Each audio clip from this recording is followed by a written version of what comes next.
Just mute yourself.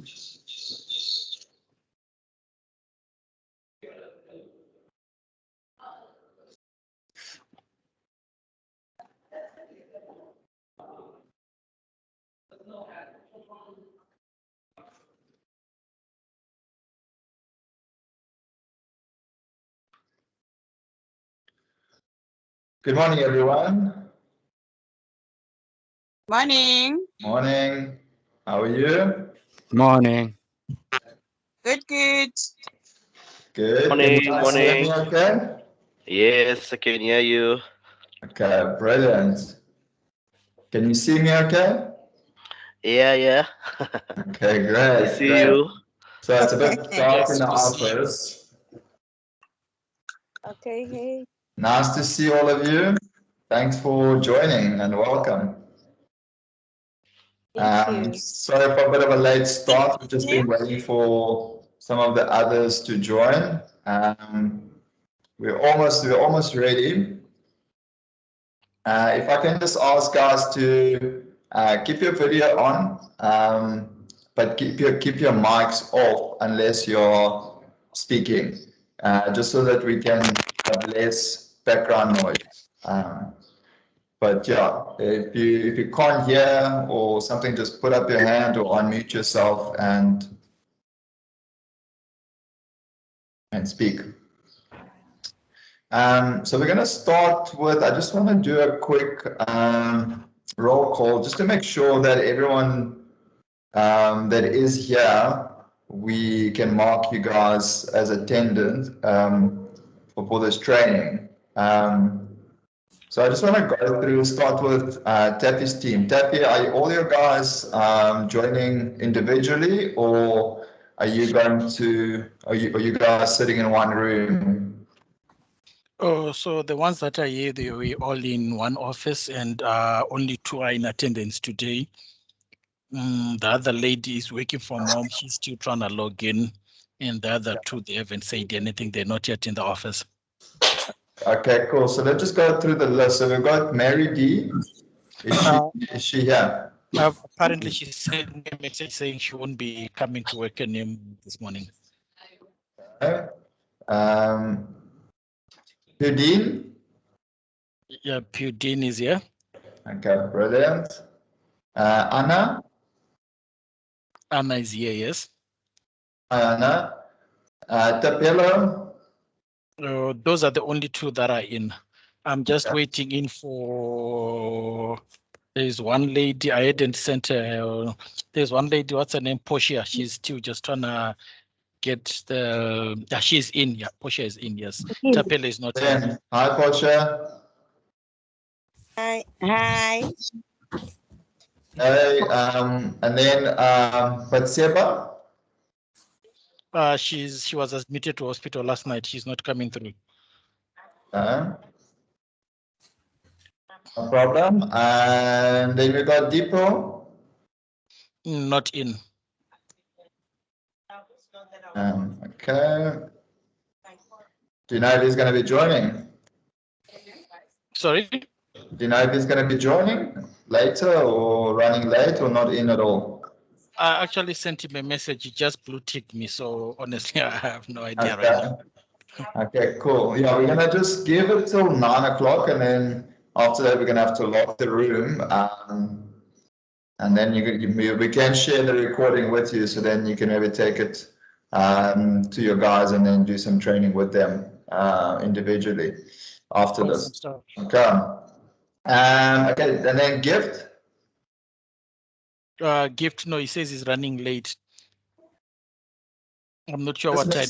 Let him know that he's got until 9 to join in, because otherwise it will be locked. And also let Tapela know, please.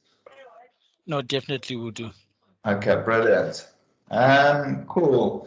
Then on Virtusell side, Dalen, from your team, Thelma, is Thelma here? Thelma. I don't see Thelma. Take it as a no. Patricia? I think I saw Patricia. Patricia. Let me just check here. Thelma is here. Is Thelma here? Yes. What name are you under? Sorry, I can't see you. My Level. device has been broken. Can you see me now? I can see it. So are you under level? Yes. I see. Okay, that's all. Okay. Cool. Welcome. Okay, so Patricia's not here. Hey, David. Patricia, no. Okay. Is it Leica or Leica? Losper. Leica. Leica. Leica. How to pronounce. Are you here? Yeah, she's Jessica? here. Jessica is here. Can you hear us?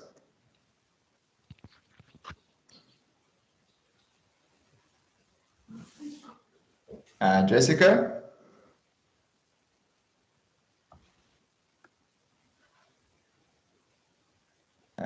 Jessica is logged in, but doesn't seem like she is able to hear us. Hello? She's trying. Okay, can you, Dana, can you message Jessica just to see if she's able to hear us, please? Okay. Hey, Paul, Gift McKenna.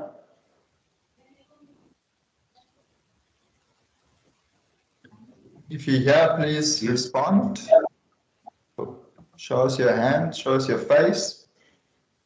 Okay, you're not here. Mankoba Dladla, or maybe it's Manova. No. Okay. Dimakatso Magutla. Are you here? Okay. Are you under Mildred? Okay. Welcome. Thank you. Apollo Mbizo. I see you are here. Can you hear us? Give us a wave, Apollo. Hi.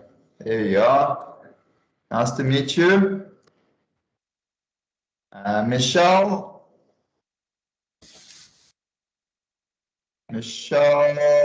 Abrams. Are you here? Michelle, not seen our messenger. Okay, please get in touch. We got Noxolo Nkobese.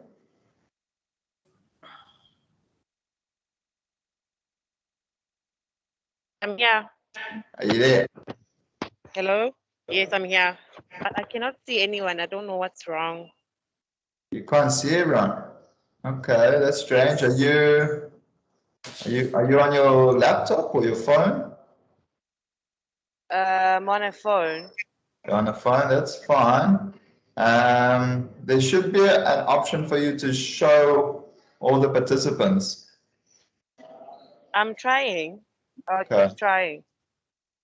Oh. Okay, no problem. Yeah, we also can't see you, so.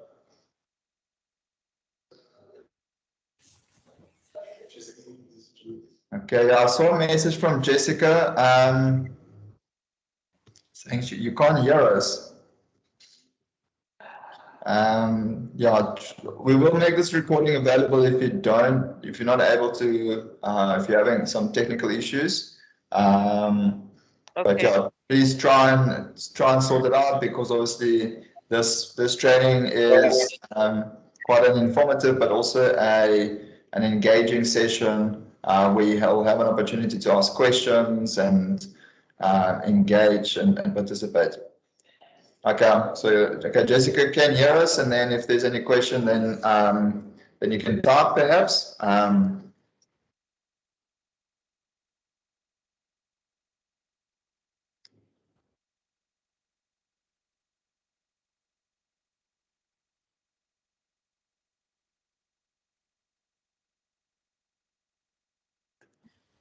Okay, the next on the list is Canesili Madonsela.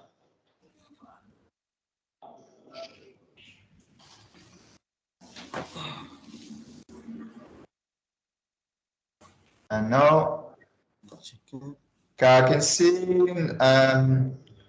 Noxologist joined, Ngobese. Please put your video on so we can see you. I'm the one who's got a problem with the videos here, so I'm trying all the options.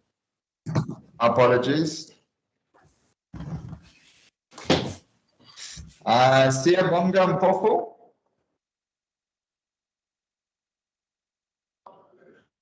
I don't see Siyabonga. Dylan, would you please just send a message? Okay. Thank you. Solile Cleopatra, are you here? Doesn't seem like it. So we have to move on. Tisetso Motsane.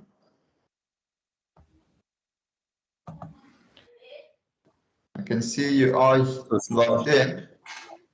There you are. Hi, nice to meet you. Nice to meet you too, eh? Perfect. Thanks for joining. Lerato Makatla. Lerato M. Search is in. Yeah, she is. Yeah. Give us a wave, please. We want to see you.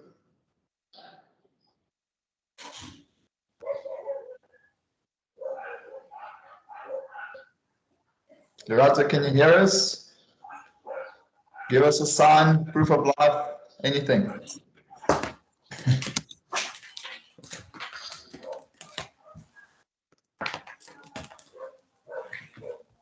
Jamie Lim, are you here? I saw your name, I'm sure.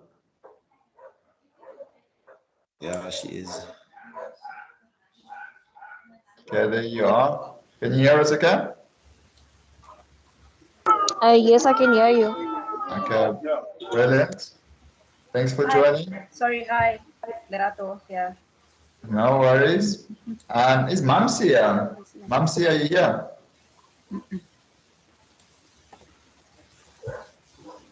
Please, can you try and get in touch with Mamsi? Okay, Tanya is here. Hi, Tanya. How's it? How's it? Taffy is here. Dalen is here. Okay, now Benny's team. Is Benny here?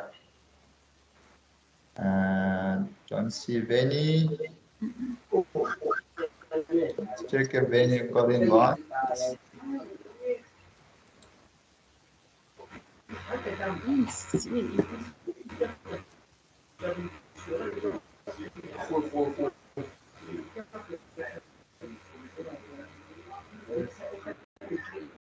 One second, guys. We're almost there. Trying to make sure that everyone is here.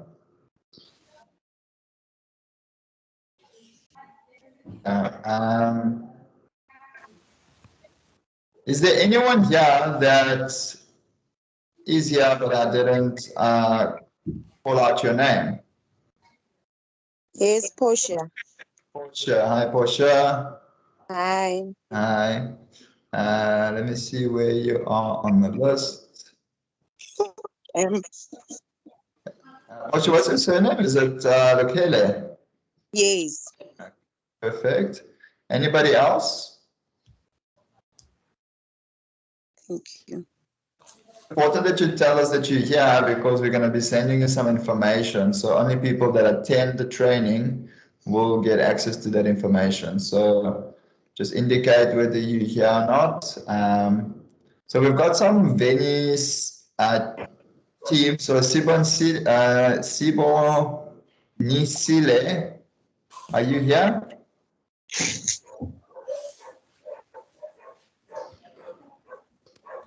Doesn't seem like it. Vanele Bladler.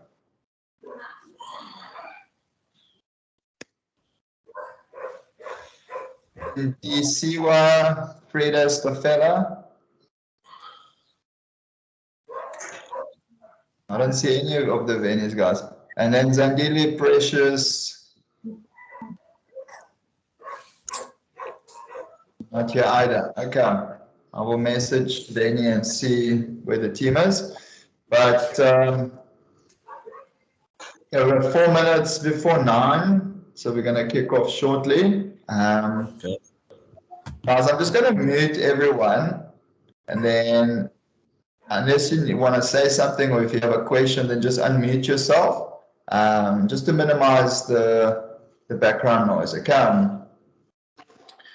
But yeah, please keep your videos on so that we can see your reactions to the training. And then also, guys, just to let you know, this is being recorded and it will be made available for those who need it. So, guys, what I'd like to just start off with is just simple introductions. So I'll start first. My name is Kirill Levchenko. I'm the founder of Virtusell and currently the director of the company.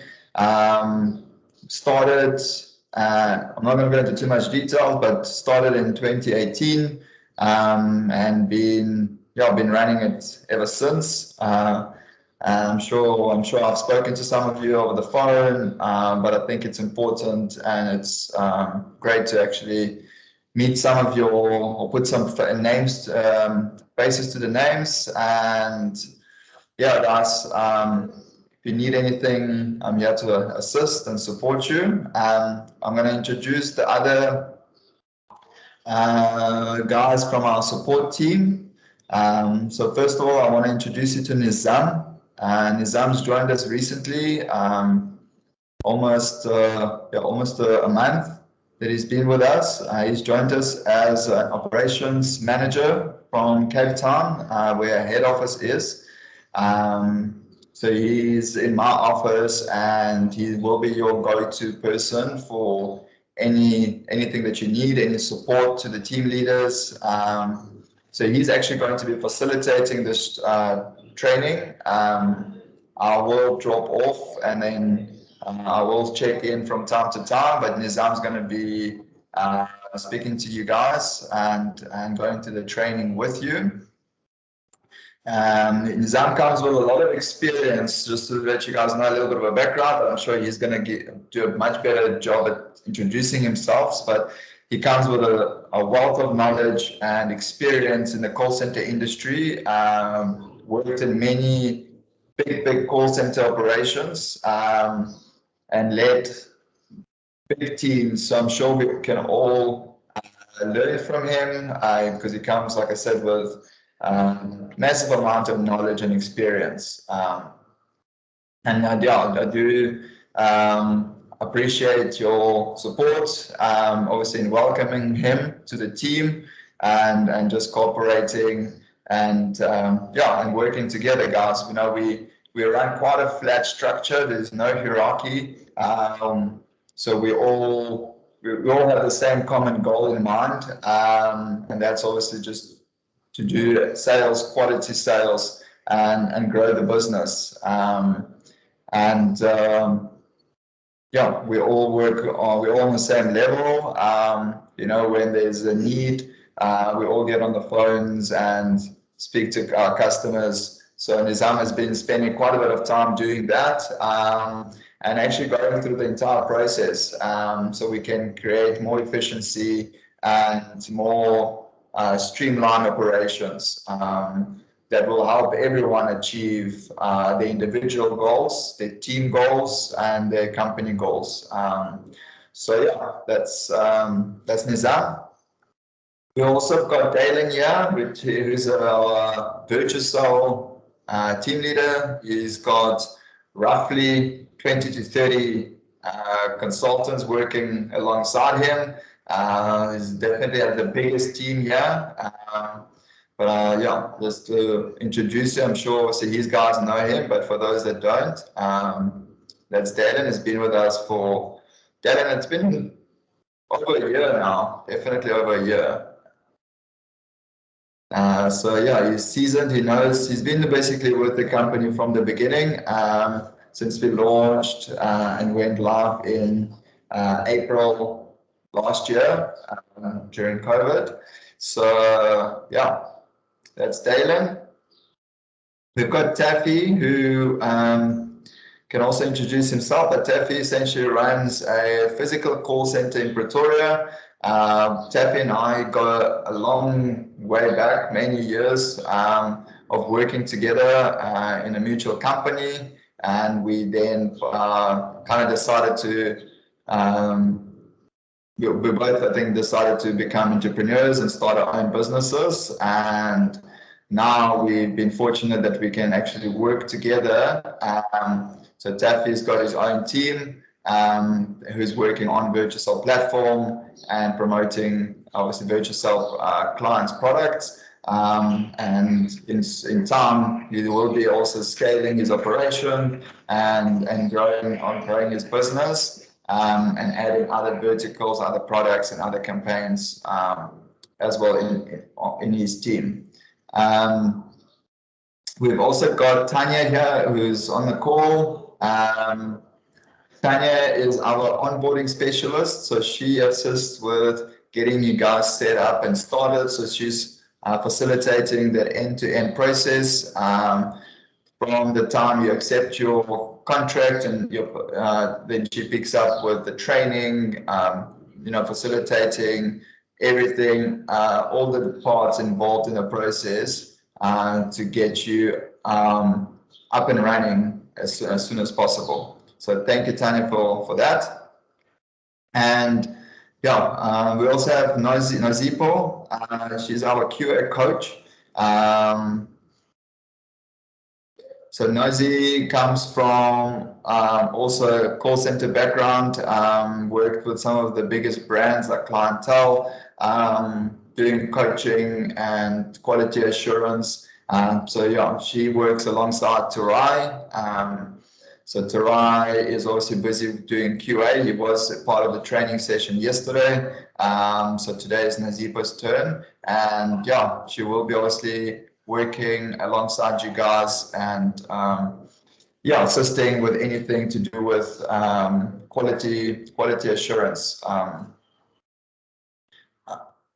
think I haven't left anyone out from the support team.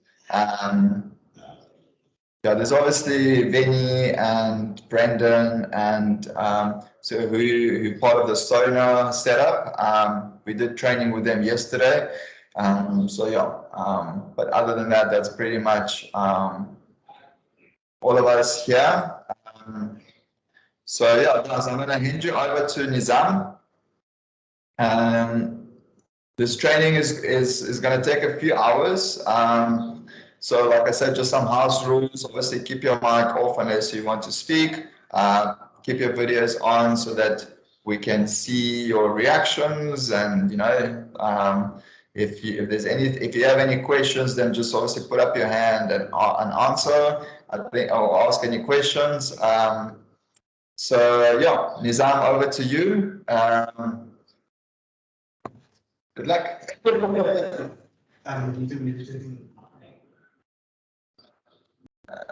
Let me just mute myself. Morning, everybody. Morning. Good morning. Good morning, Good Nizam. morning. Good morning. This is the first time I see my team also. Tanya, Dylan. How's it going, Nizam? Good. Speak to you guys on the phone. Yeah. Nice can you guys see the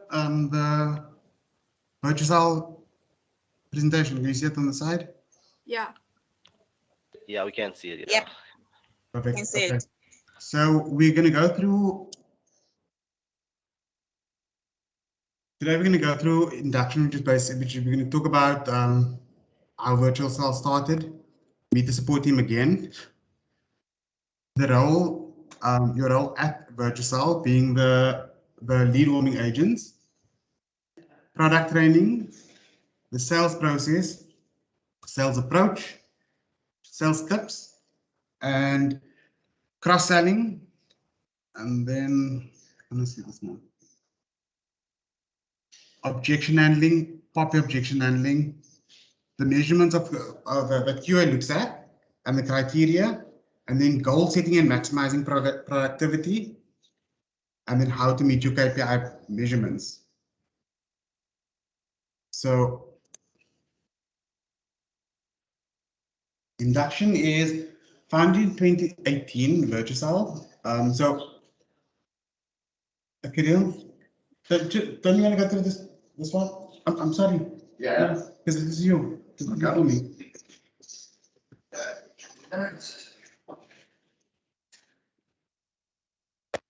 This is fine. Well, hi guys. Give me 1 second. Just a minute. Cool. Sorry about that echo. Yeah, we're sitting in the same office, so sometimes it interferes. So just a quick intro to Virtusell. So founded in 2018. Virtusell, so that's when Virtusell was founded. Virtusell belongs to a group. It's called the Ubuntu Group, and Ubuntu Group has a stable of subsidiaries, such as Black Moon Investments, BMI, Surety, and a bunch of other companies. The BMI being the oldest in the stable of about 11 years, and yeah, so Virtusell is a subsidiary of that. It was initially formed specifically for work as a work from home solution. That was obviously pre-COVID, so the idea was born in 2018, and we decided to build our own CRM because there was nothing on the market that met our requirements 100%. So this is the platform that you are working on. It's our proprietary software that has been developed. And the idea of Virtusell and the whole concept is to give people an opportunity, is to give people employment, and obviously attract knowledgeable, educated, committed individuals to work from home. You could either be working from home or from a home office, or you could also set up your own little office with a team. But the whole idea is to basically revolutionize the call center industry and break away from the mold of call centers being in a physical call center operation in a specific location and a specific office. Because we found that that's quite limiting in a sense, that you only have workforce that can join that call center within the 10 to 20 kilometer radius. And with us wanting to be national, we wanted to go with the virtual option instead, because that gives us the ability to have people basically working anywhere in the world. But initially, for now, we're starting just with South Africa, and most of you guys are either in Johannesburg, KZN, some of you in Western Cape, but it's a decentralized call center running cutting edge technology, which we have developed. Obviously, big pioneers in this space, because this is a one or first of its kind in South Africa, means that we have to uphold the highest standards because obviously a lot of the other companies that are trying to enter into the space are looking at us, and we need to provide exceptional value and service to our teams as well as our customers. So that's our mission. And in terms of our values, which do change from time to time, but these three fundamentals are always ingrained into our DNA. So we are transparent, okay? We're transparent and we're honest in all our transactions and interactions, whether it's internally or whether it's externally. Honesty is the best policy, okay? We are persistent, so we strive on solving one problem after the next. If we encounter a problem, we don't run away from it, or we don't let it crash us, but we solve it and then we welcome the next problem. We are ambitious, meaning that we aim to be the change we want to see in the world. So we want to change the world. We want to change, revolutionize the call center industry, and yeah, we are the pioneers in this space, and those are our values and our mission. Okay, back over to you, Nizam. Thank you. So we'll go through. This is meet the team again. I'm just. Can you hear me? Yes. Okay, they can hear me. So this is meet the team again. Most of you guys, or all of you, should have spoken to Marcel, who is the recruitment specialist. So he's the guy that called you the first time. And then from there we have Tanya, who is the onboarding specialist. So she deals with training and bringing you guys on board. You get me, Kirill. The team leaders are Dylan, Taffy, Brendan, Pareshni, and Benny.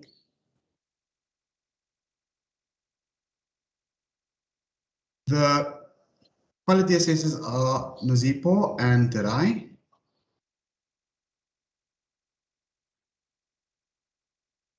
So your role at Virtusell. So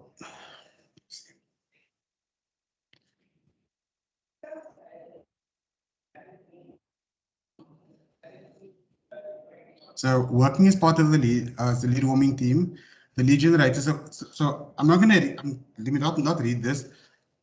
The main purpose of this job is that and you'll see later on when we go into the scripts and things, how it goes, is the main purpose of this job is to qualify leads so that it can get to a sales consultant with one of the with one of our companies that we're working with, such as King Price, Asupol. So you call the client, you ask the client if King Price can call them, and that is how you warm the lead. The call takes about 3 to 4 minutes. It's not a long conversation. I'll play a call. I'll play calls a little bit later on. I'll play the calls for you. Tanya, it's your calls. So on average, Why are you doing that? Not to me. No. It's your calls. It's your calls. No. She'll show you how to do it right. So. No. So guys, you know that Matthew would have spoken to you about it. When he conducted your interview, that you need to make 350 dials per day, and 350 sounds a lot, but if you look at the average call where you're actually making contact with a client is between 3 and 4 minutes. That gives you 3.5 hours of talk time. So 3.5 hours, if you're working from 8 till 5, that is 8 hours. We're saying out of it 8 hours, 3.5 hours, you need to be on the phone. You need to be speaking to a client. From the 350 leads that you'd be working, 15 of them needs to be sales. Your working hours are Monday to Friday, 8 to 5. After hours and Saturday shifts may be required to reach target. So if one of our companies or our clients, if we're falling behind on one of them and we need to push to make target on them, then we may require you to work a marathon or on a Saturday.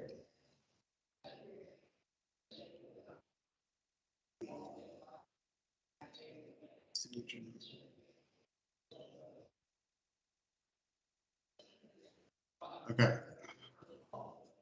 What you are here to do. The lead generator is responsibility and duties are outlined in the key areas below. Act as an ambassador for the business to promote the center and products. So all you will hear further on when we do the scripts, we go through the scripts and we listen to the calls. When you say and promote the center and its products, you always say that you're calling from Virtusell on behalf of.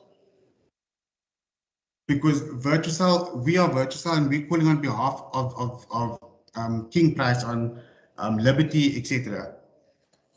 And then to be responsible for making outbound calls, which is the 350 per day, to work closely with the sales manager and sales team to ensure leads are generated within various business sectors.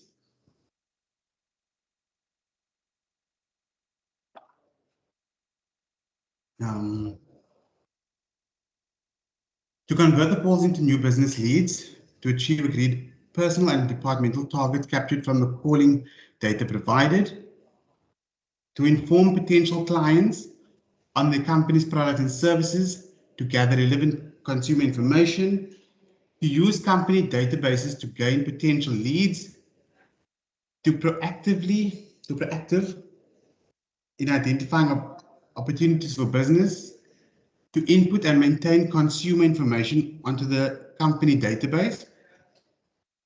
What that is there is that if you're phoning a client and the information is different to the person that you're speaking to, the information is different to what you have, or they're giving you additional information and those fields are available, then please insert them.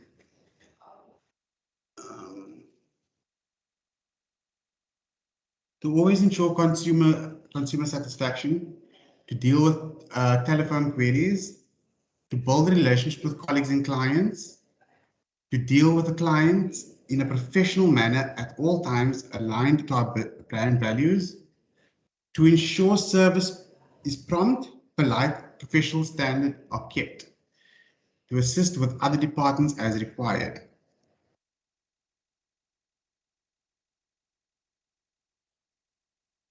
So how we all behave. All Virtusell staff are expected to live by our 5 core values, demonstrating the following behavioral when performing on the job. So, core value, be passionate. We inspire others with our thirst for excellence. We deliver great results and celebrate wins. We create memories. We really care about creating experiences that our consumers will love. We believe in what we do. We are committed to make a difference. We remain positive and cope well with any setbacks. Guys, I know this is a lot that we're going through, but this presentation will be, it is in a document and it will be shared with you. Live the spirit of the challenge. We are constantly striving to raise the bar. We support each other in good times and the tough times. We are innovative, challenging the norm, ourselves and others. We are proactive and take smart risks. We focus on what we might gain rather than what we might lose. We are consistently learning and always aspire to be better. Seek to amaze. We create fun, amazing experiences delivered with enthusiasm. Think like consumer, we see Virtusell through their eyes. We listen well instead of reacting fast, so we can better understand. We give 200% every day. At showtime, you create the wow factor. We support each other and go the extra mile. We are friendly, warm, and welcoming.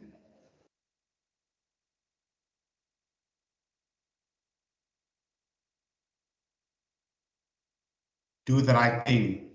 We take responsibility and are quick to admit mistakes. We see what needs to be done and just do it. Consumer always feels safe in our hands. We recognize and dispel anxiety in our customers. We are consistent and nail it every time.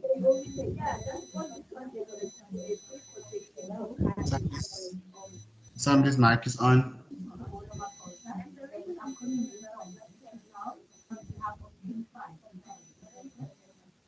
We watch for those in need and pitch in. We are team players, not politicians. We are all in one team. We support and encourage each other. Be professional.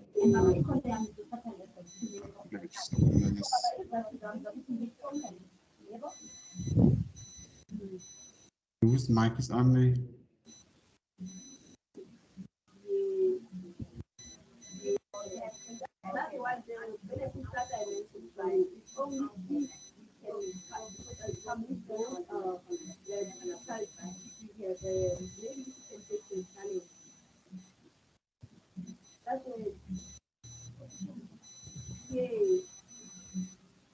So we do what we say we will do all the time. We are open. We trust, we respect our colleagues for their skills and experience are every different from our own. We respect our consumers. They pay our wages. We take pride in everything we do. Honesty is always the best policy. We value each other and treat everyone fairly. We take responsibility and accountability.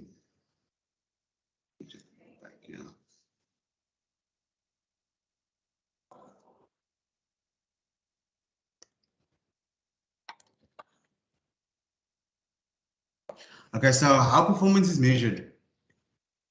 We operate on regular reviews during which your job performance will be discussed and reviewed. The lead generator's performance will be reviewed at least annually against the agreed objectives and against the core values detailed above. However, more frequent informal reviews will take place throughout the year. So this is just the formal one. This is just the formal part, but you will get, you will be coached in things. You will, your performance will be is being measured, is being monitored, and will be discussed with you. Whether you are an amazing performer, whether you are underperformer, your team leader will have these discussions with you.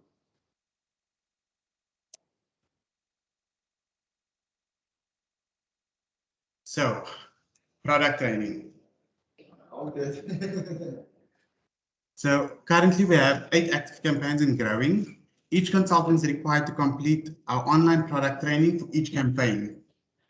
Agents need to be able to be flexed over to various campaigns as and when the business requires. So what that means is we have all these campaigns as available, as you can see below, just under there, Asapol, Capital Legacy, Debt Fund, King Price. So the queues are monitored throughout the day, and if we see that that we need more sales on, for example, on Liberty, then we're going to move more consultants over to Liberty. The consultants obviously be trained on every single one of these products. So in here you'll see that there's a training link. The training link will be sent to you. I think that's Tanya. The training link will be sent to you, and then this is what you'll see when you open up.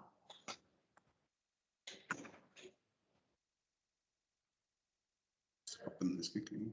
It's not changing screen.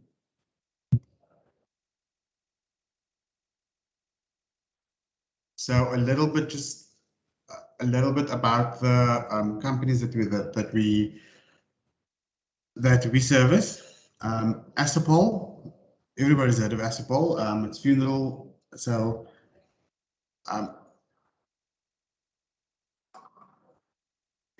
taking a little time. So this is just a summary of what we got from or what Asapol does. Is taking a little time now to organize your funeral cover could save you and your loved ones a great deal of stress and anxiety in the future. Our funeral cover products provide all financial and practical help that you and your family will need during the difficult time. Choosing funeral cover from Asapol allows you to take control and protect you and your family from additional expenses and challenges while grieving. You and your loved ones will have the peace of mind that comes with knowing that everything has been taken care of. Then we have Capital Legacy. So Capital Legacy, they deal with will and legacy protection.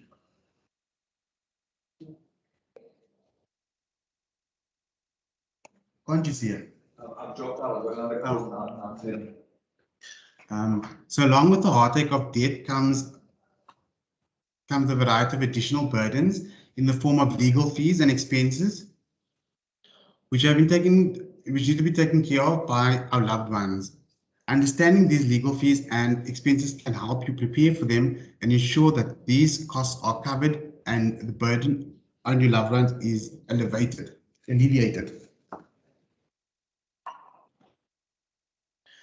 Deadline.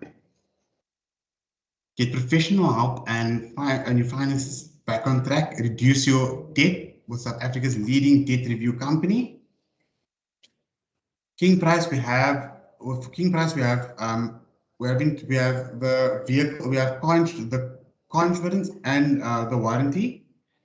So with the car insurance, keen to find cheaper car insurance premiums out there.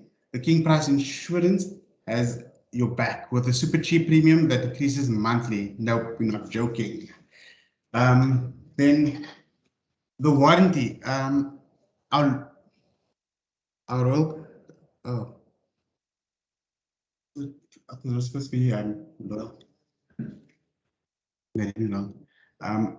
Royal car warranty covers and ensures the car parts that has failed are repaired and replaced so that your car is back on the road as soon as superhumanly possible.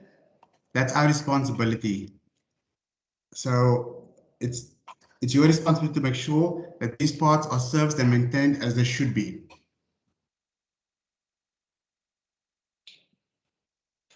And the last two, everybody knows Liberty. So with this, we have Liberty Life. I'm not going to read through the whole thing. We know Liberty Life. We know Santam Insurance do insurance good and proper. So all you guys need to familiarize yourself with the companies, which with us we call it campaigns. So Santam's a campaign, Liberty's a campaign. Familiarize yourself with it. And you are calling on behalf of. So you say I'm calling from Virtusell on behalf of Santam Insurance. Once you have gone through the product's online training, you will be required to complete a short assessment to ascertain that you have read and understood the training of each brand. So after this session, you will be receiving the training links, and it will give you training on each of these products and on Virtusell. So the current sales process is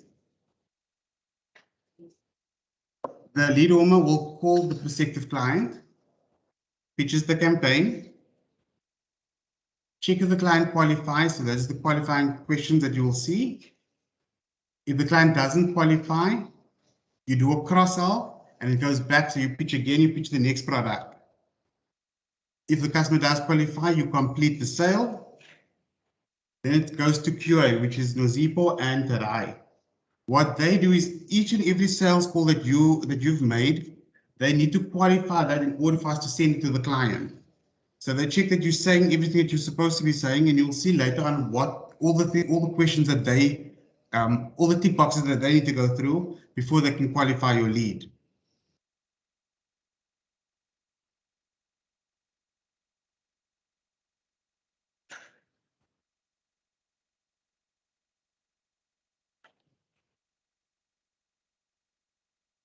So there's a sales approach called AIDA. Using the AIDA approach as your sales pitch. Attract, interest, desire, and action. Attract, sound energetic throughout your call. Use positive language, energetic intro. If you are going to sound like, hi, my name is Nizam, I'm calling from Virgin. Customers is going to say, they're not going to listen to you. But if I sound upbeat and say, hi, you're speaking to Nizam, I'm calling from Virtuell, they are more likely to listen to me and less likely to drop the phone. Because once drop a phone on a happy person. Interest, why are you calling? You always need to state why you are calling.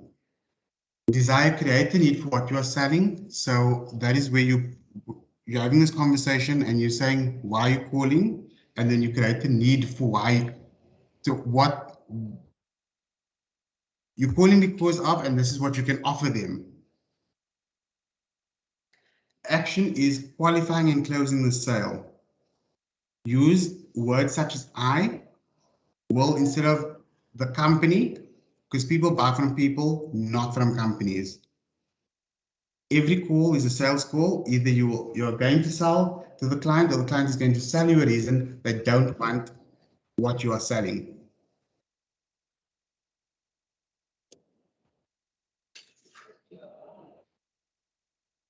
So sales 101. This is just a summary of things that I've gone through over the years. So fail to prepare, prepare to fail. Knowing your products front to back and back to front. No one is going to buy from you if you're going to go,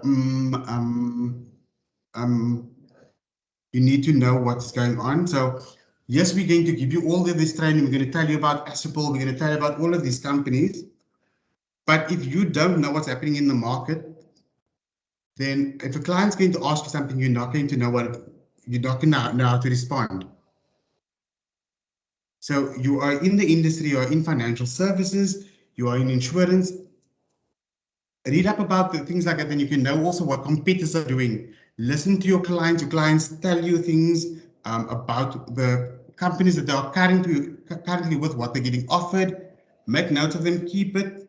You can do a, what's that thing?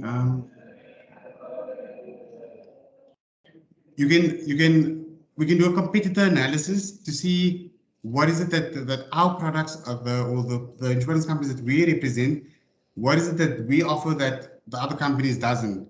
So when you phone the customer and the customer says, oh, I'm with Discovery, then you can say that, but this is what we offer. And you hit the point that Discovery didn't get on there. So you need to, knowledge is power, knowledge is going to take you over the line. Again, people buy from people, not companies. And then don't use words such as don't, can't. If you have the client, if you have the client saying yes, yes, yes to the questions that you're asking, they are more likely to accept what you're selling with another yes at the end. It's not going to go yes, yes, yes, yes. No. They're in this positive. They're going to say yes. Believe in what you're selling. When you believe in something, you push harder. That the customer can see. So you push harder so that the customer can see what you see. So if you believe in, for example, the capital legacy or the will and estate planning, I can tell you now, Kirill completely believes in it. Completely has it. Tanya has it. And they believe in it. And Tanya will not put down that phone until the customer has heard everything that she has to say. Because she believes in it.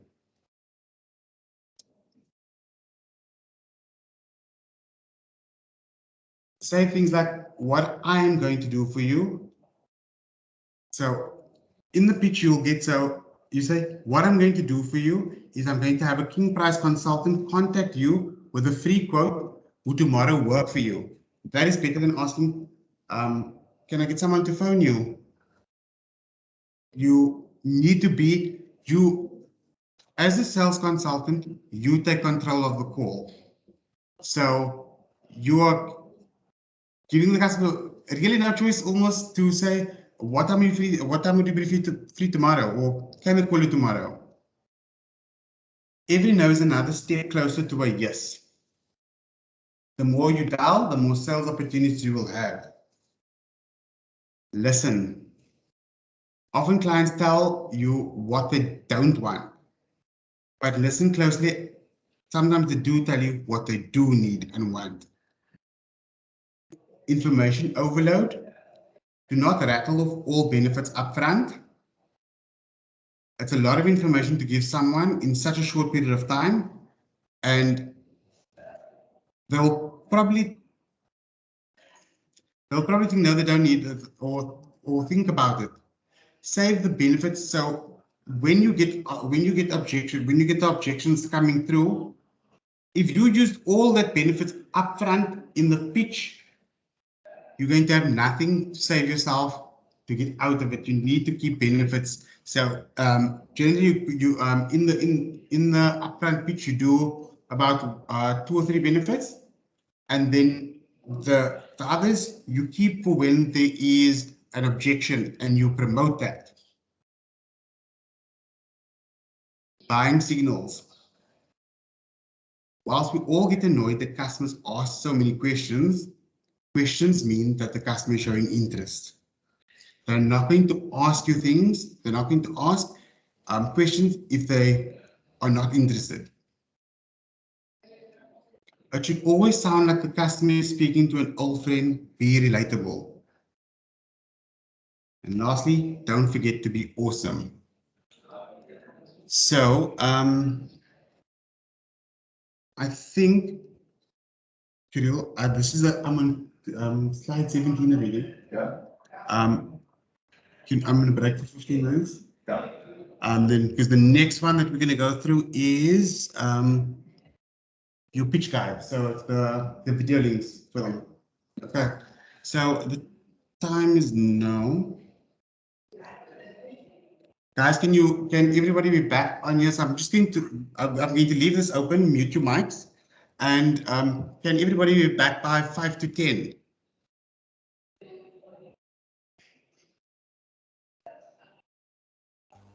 Okay, perfect. Okay. Cool. Cool. Okay.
All right, guys, we're back.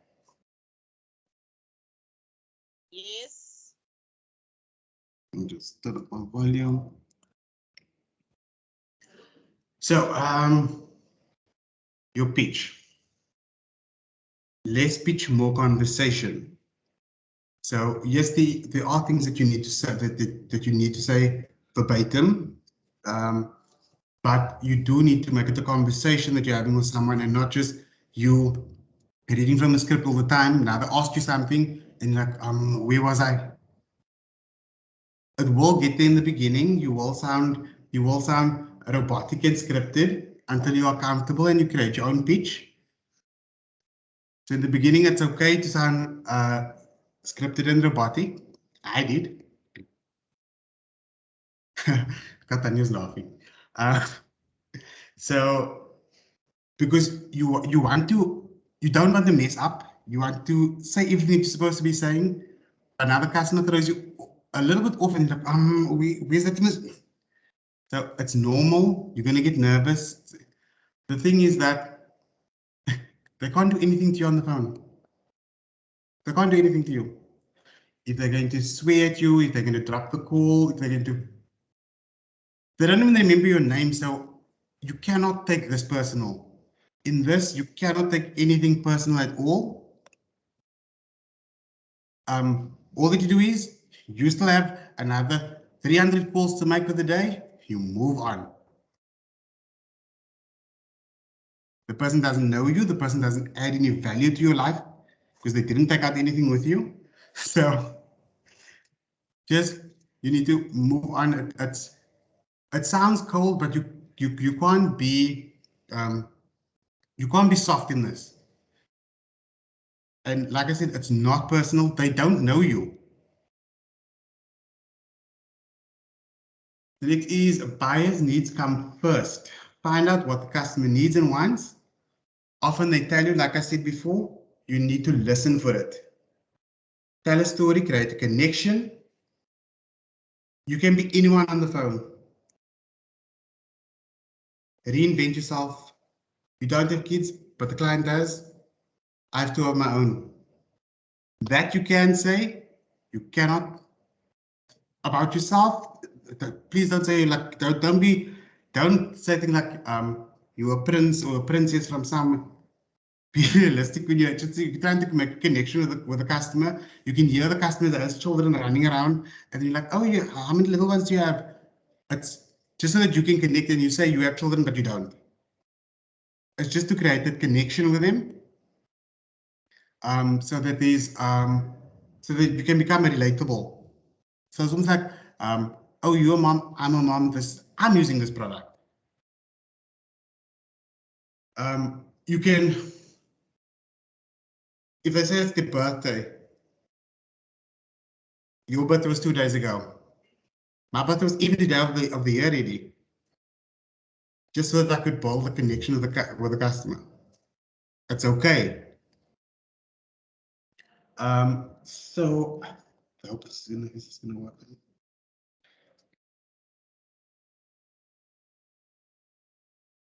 I'll click on this link.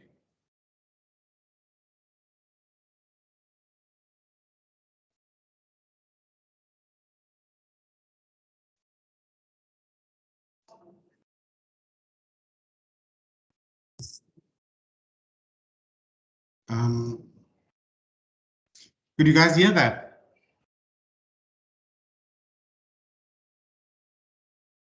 No, can't hear anything. No. Could you please repeat that part? Can you hear this? No. No. No, we can't. Nothing. Nothing. Okay.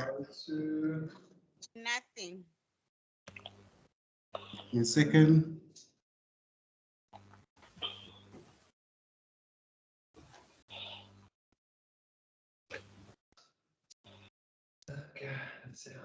Device signals.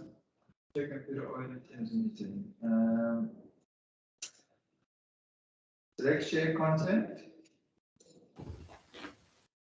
Yeah. So go.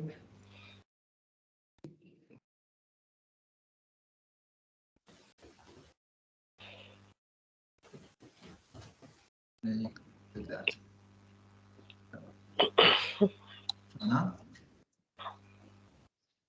But are they seeing the YouTube thing though? Can you see the YouTube? So have Yeah, Yeah. can see it. Okay. That's showing the screen, but I will also share the audio. So let's start this from the beginning.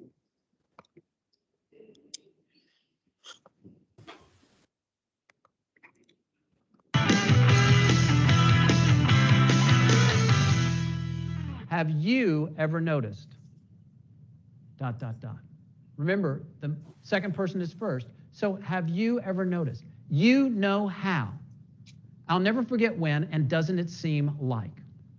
If you want to create a connection and frame the conversation, start with one of these four framers. Let me give you an example.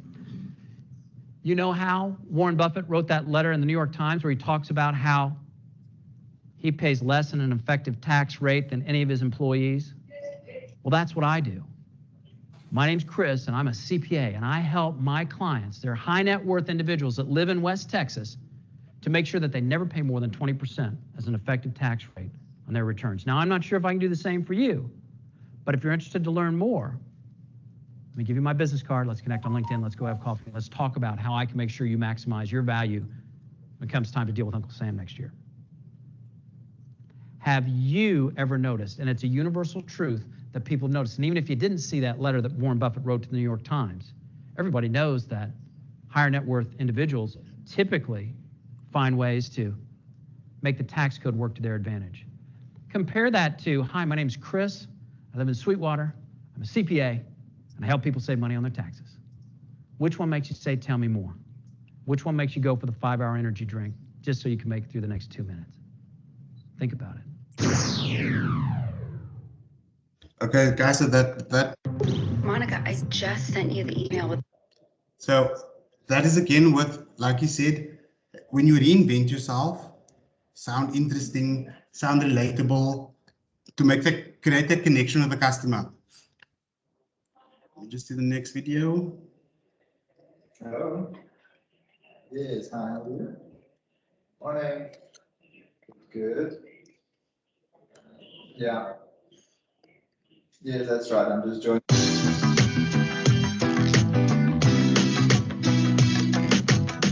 We're going to talk about how to read minds. We're going to talk about how to create the connections that matter and how to get inside the head of the investors, the people that can say yes, by placing your attention where it really matters. You see, in life, we get what we expect.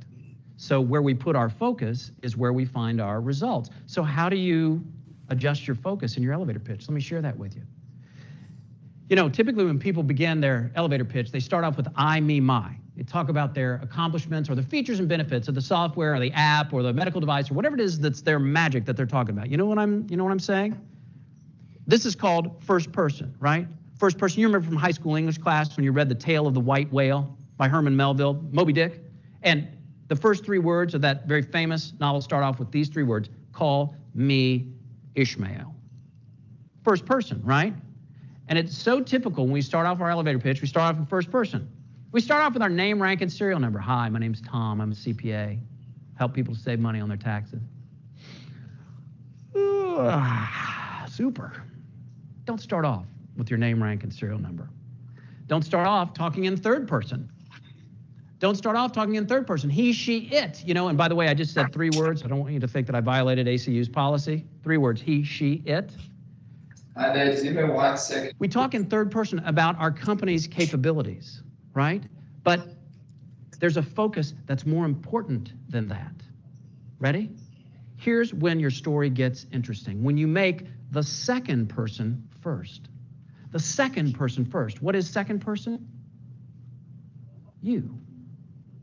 If you've got features, benefits, advantages, accomplishments, if you can't phrase that story in terms of what you can do with, through, and for others, you're making a mistake. Otherwise, you're just reading from your resume, or you might as well just hand someone a brochure or refer them to your website.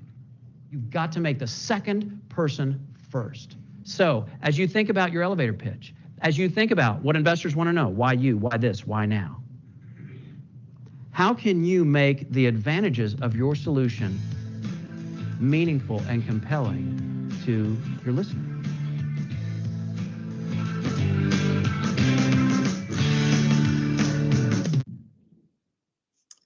Okay, last video.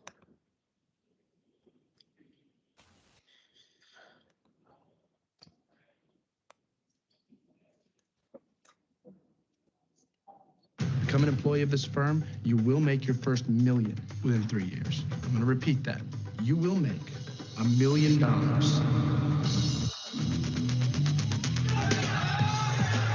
At the stock trading house of J.T. Marlin, a new generation is building their fortune. So I want you to go out, buy yourselves a new car. Go buy yourself a house. We're superstars now. They say money can't buy happiness. Look at the smile on my face. Ear to ear, baby. You have to be closing all the time and be aggressive. Learn how to push. This is Chris Marlin over at JT Marlin. This stock is blowing up right now. The whole firm's going nuts. Hold on, let me open up the door to my office. See that, Doc? Give me the 2,000 shares. Done. Sale is made. Every call you make.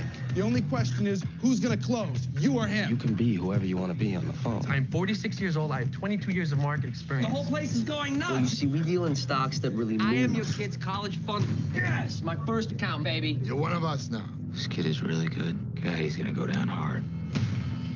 Sky's the limit. Are you going to be rich, Seth? I hope so. How come I've never heard of this firm?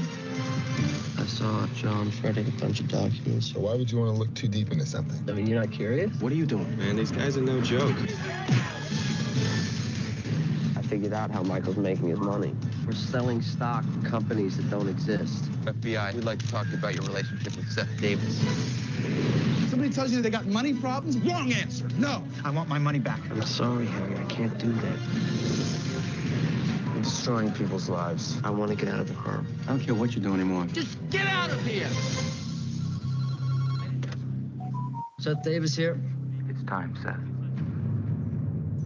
Giovanni Ribisi, Vin Diesel, Neil Long, Tom Everett Scott, and Ben Affleck. Anybody who tells you money is the root of all evil doesn't have any.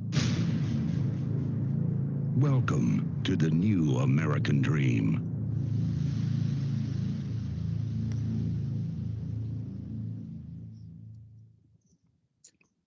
Sell online. Back. Are you seeing the Virtusell thing again? No, no.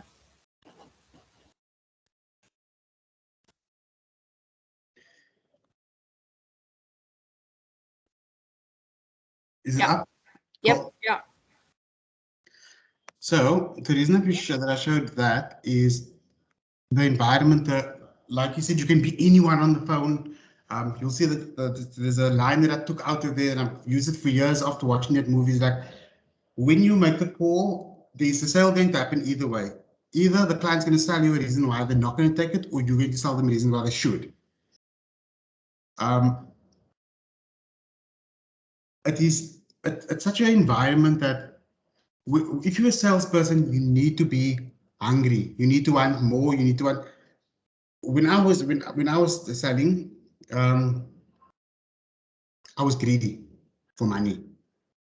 I used to constantly push, because I wanted more, and I could work out how much money I'm going to get if I sell this many of this. And you need to want that. That is your motivation. That is your. So things like we'll come when we get to goal setting, but only you. With this job, only you are going to determine what you get out at the end of the month. This thing gonna open again now.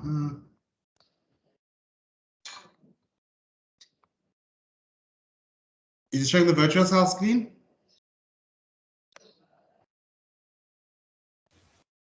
Yeah. Yeah. Cool. Yep. Next.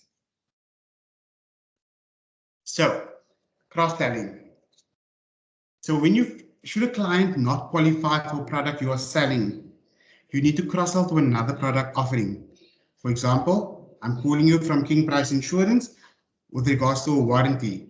However, the client does not have a vehicle, you can cross-sell and pitch another product such as Liberty Funeral or Assable Funeral. Guys, the reason that we have the cross-sells is it is so, in the call center environment, especially in sales, it is so difficult to get hold of someone. The reason that we say 350 calls is you're probably going to have maybe 150 connects. Out of 350 calls, you're going to have 150 connects probably. You need to use each and every one of that. Remember, you're just offering something else. The worst the customer can do, they probably swear at you, but the worst other thing that they can do is like say no. So that's why when you go through your training, you'll be trained on more than just one product so that you can switch between products.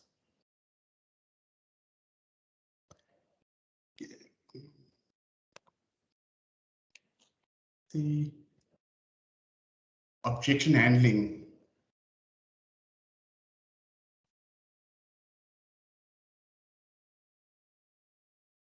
Steps to handle objections. Guys, I want you to note that the words there's words that is constant throughout the training on almost everything, any thing that we cover. Listen. Yes, you work in a call center, your job is to speak, but your job is to listen. Sometimes clients speak, the question that they're asking, or they will be talking, they talk themselves into a sale. Don't talk them out of it. And listen where it's going, because in your mind, you need to be pitching to the client, but if the client's really interested, why are you doing that? Just listen for what the client is saying. Acknowledge, ask questions, handle objection, use benefits, and then close. So I'm sorted. It's fine that you are sorted, and we're calling people like you that are already covered. We also don't want you to change your cover. We want you to see what other insurers are offering and make a decision after that. Use the benefit. With King Price, your premiums decrease as your vehicle's value depreciates. No other insurance company is doing that right now. Mention that in there.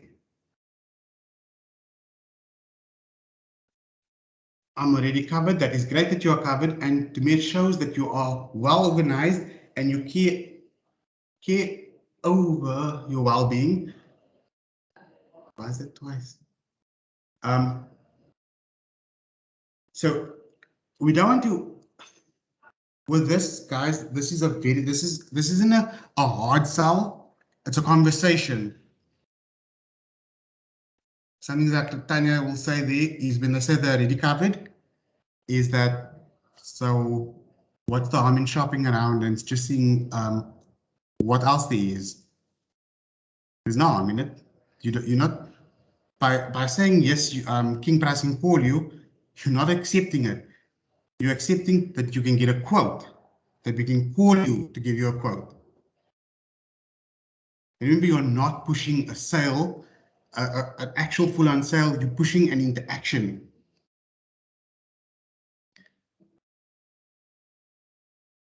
Just as yeah, so I covered all of that in there basically. Remember, we are only offering you an opportunity to receive an obligation-free quote to see if you can get cover that can add value to you. So customers think like, if they're going to say yes now, then they must take that product. No, they're saying yes. Make sure that they know. You will see in the scripts that it says there, this is not a sales call. I've tried that. It didn't work because the customers thought like, okay, now what is it then? What is it? So have the conversation and say, you want to set up time or you want to have them contact them to check quotes and do a comparison. You need to know a little bit about insurance. For example, like say I'm with my way now. I'm paying 1.5 a month, my car, but my excess is 10,000 Rand. If you listen to the customer, some customers don't care about the premium, they care about the excess. So you need to, so King Price might be able to say, okay, this is 1.8, but the excess is 4,000. You see there, so you need to know a little bit more about insurance stuff, and we can go through that. Obviously, when we do call assessments and things like that, we'll pick up what are the most common objections that we're getting, and then how can we then assist you guys. But it's also for you to be proactive. It's also for you to be proactive, and if you keep on getting the same thing over and over, find out what you're going to use as a rebuttal on it.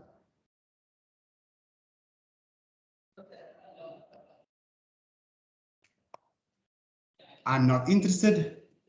Please note that this is not a sales. See, there's the part that I said, please note this is not a sales call. We are giving you an opportunity to get a free obligation quote to compare with your current insurer and make a better financial decision. Benefit, you can add extras such as car hire, warranty, credit shortfall. If I may ask, are you already covered? Yes. That is great, ma'am. Today, we are talking to people like you and giving you an opportunity to see what your insurance competitors are offering. Your sales pitch is just to give them another option. It's not to say like, you must take the sale, but it's to give them that job is, your job is to warm that so that when it gets to King Price, the consultant calls that this client knows that Mr. Jacobs knows that King Price is going to phone me with a quote. That is your job.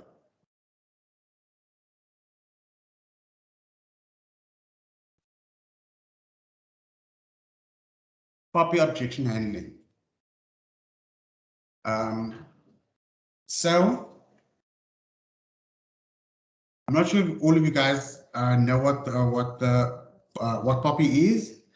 It's the protection of customers' personal information. So you can't buy and sell loosely anymore like we could. It's the customer's information is now being protected. You'll even see when you call a client from the CRM, you will see that you can't see the entire number, you can't see the ID number, the full ID number. There are X's in it. It's all for Poppy. It's all to protect the client. We can't show everyone all the customer's information. So now a lot of clients have this perception that Poppy means that we can't phone them. It doesn't mean that. So the scenario one is if the client asks you why you're calling and who gave you permission to call me, handle the objection by calming the client down, politely advising the client that you will gladly put his name on the DNC, which is the do not contact list, and that button is available on the CRM if she wishes to do so and will not be contacted by us again. And there's the disposition. So clients are going to ask, not a lot of them, certain ones, and they're going to push it there and say, this is illegal. I understand that, sir. Would you like me to remove it? I asked when they get angry, and I ask, I understand that, sir. Would you like me to remove you from our database? The reason that we do that is if you're going to classify this thing incorrectly as a no Sorry, answer. Yes. I think Ophelia was kicked out apparently, and she's struggling to get back in. Ophelia. Okay. In. She's back. Yeah, she's struggling to get back in. I accepted her now. Okay, cool. Thanks. Cool. Oh, if you are not going to click do not call on, if you're not going to select that as the disposition, so the disposition is what happened on that call. Was the not interested? Did the client not qualify? If you do not click do not call on there, that lead is going to come back. If you when you go click that you didn't make contact with them, that lead is going to come back, and it can come back to you, it can come back to someone else, and the customer is going to lose their mind on the phone with them. So if you can hear the customers are writing things, tell them I'm going to remove you from our database. Scenario 2, if the client mentions Poppy and wants to know where and when we got his details, advise the client that they could have interacted with us in the past through one of our other channels, the call center, online, SMS, and you'll gladly put his details on the, again, offer to put, when you hear they're irritated or annoyed, offer to remove them from the database. And the last one is if the client still persists and is not satisfied with the previous two answers, advise the client, according to legislation, we are allowed to make contact to offer a product or service to see if they are interested, and if they want to opt out, then you can place them on the do not contact list. So we are allowed to contact them, but if they opt out, then we can't contact them. If the customer still are rating going on, escalate to your team leader, and they will escalate to data, and they will remove the customer's details also from there.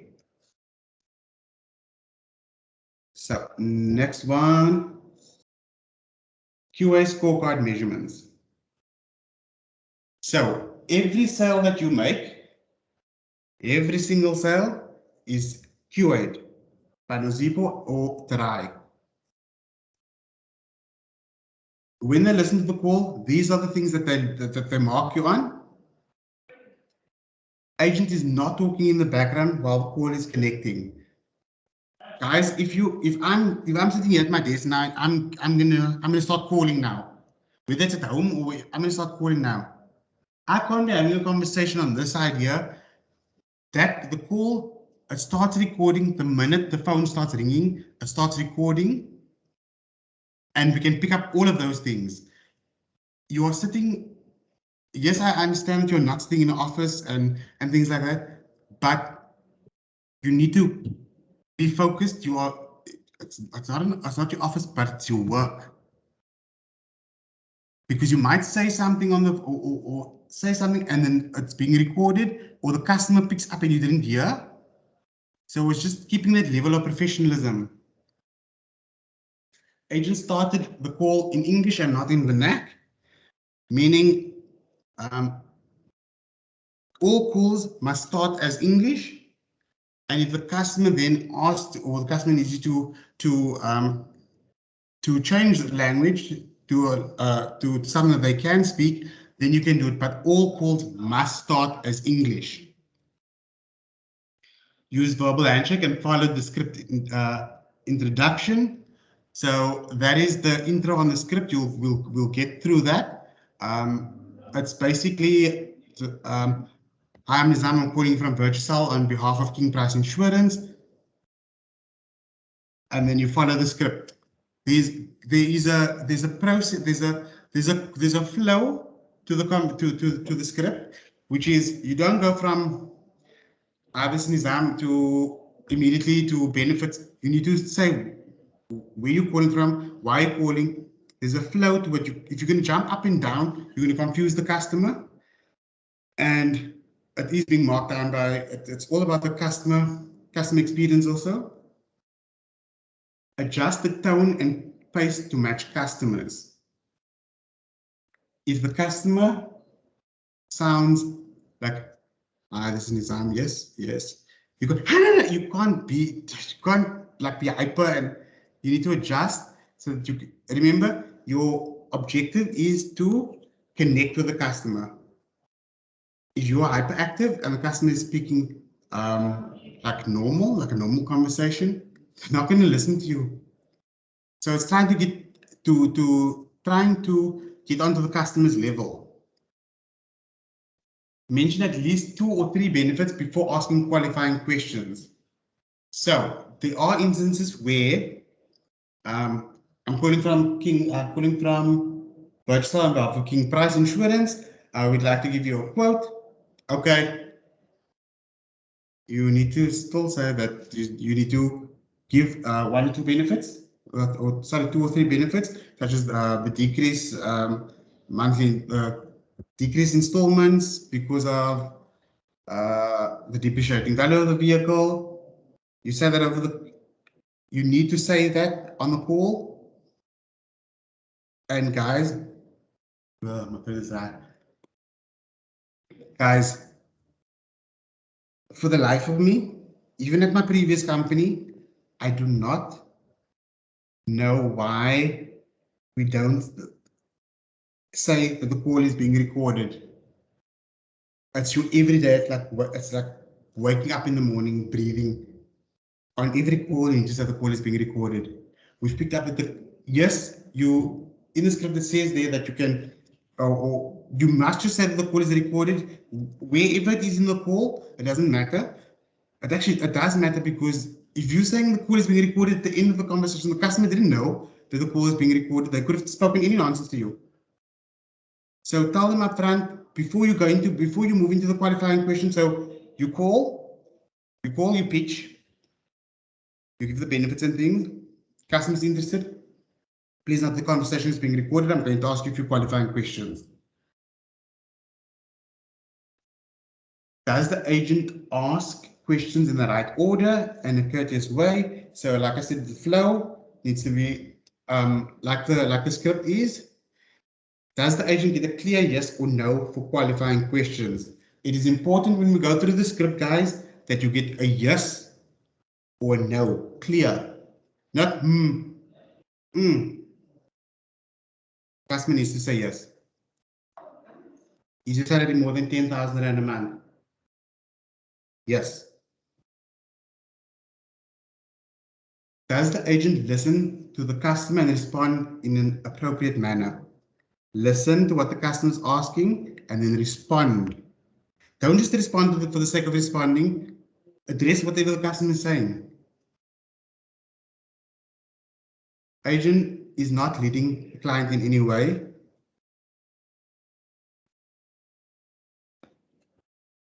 So you know that for example, the qualifying criteria is 10,000 Rand. You can't say your salary is 10,000 Rand. Eh? You can't do that. You can't assume, you can't lead. You need to ask the question as is your salary between 10 and 20,000 Rand? Is it more than 10,000? You need to have that conversation. Did the agent update the details on the system? If the surname changed, you need to update that details, because remember, once it's qualified, the details are going to go over to our clients, and they're going to call. And if you left that surname on the old surname, yes, you got the sale, but it's going to lead to a bad customer experience when I'm calling almost someone for the other surname. It's going to be like, don't you guys communicate? Telephone line is clear and without interruption. So, like you can hear me now, I don't know if I'm probably clear, but QA listens, is the line clear? So, because we are in a call center, it's extremely important that the lines is clear so the customer can hear us and we can hear the customer back. Because you don't want to have a conversation. Yeah, I can't hear you. I can't. You're not gonna win. It's gonna irritate you. There has been issues like when there's load shedding and things like that, and then the towers go down. So on that, guys, if I dial the number that is showing, then I click call, and the first time it goes to voicemail, I drop the call and I dial again. The reason I do that is sometimes the network is just bad and the call goes through on the second time. Other one is if I phone and the phone rings, goes off, phone again. The reason you're phoning again is I could literally have just come to my phone and it went off. So you give that opportunity for the customer. I need you to understand that making contact is your job. You clicking no contact all day, it's not going to give you money. You're not going to get any money out of making a no contact. That, and you are churning the leads. What that means is you're wasting the leads. So we pay per lead. We pay for each and every lead that you receive, that you work, we pay for it. And if you're churning those things, then you are working against the company because you are not maximizing the potential on that lead. So every call you make needs to make all your attempts on the call, try your best on the call, and then close it. Did the agent ask for marketing consent? You must ask at the end. You'll see on the script, there's a part.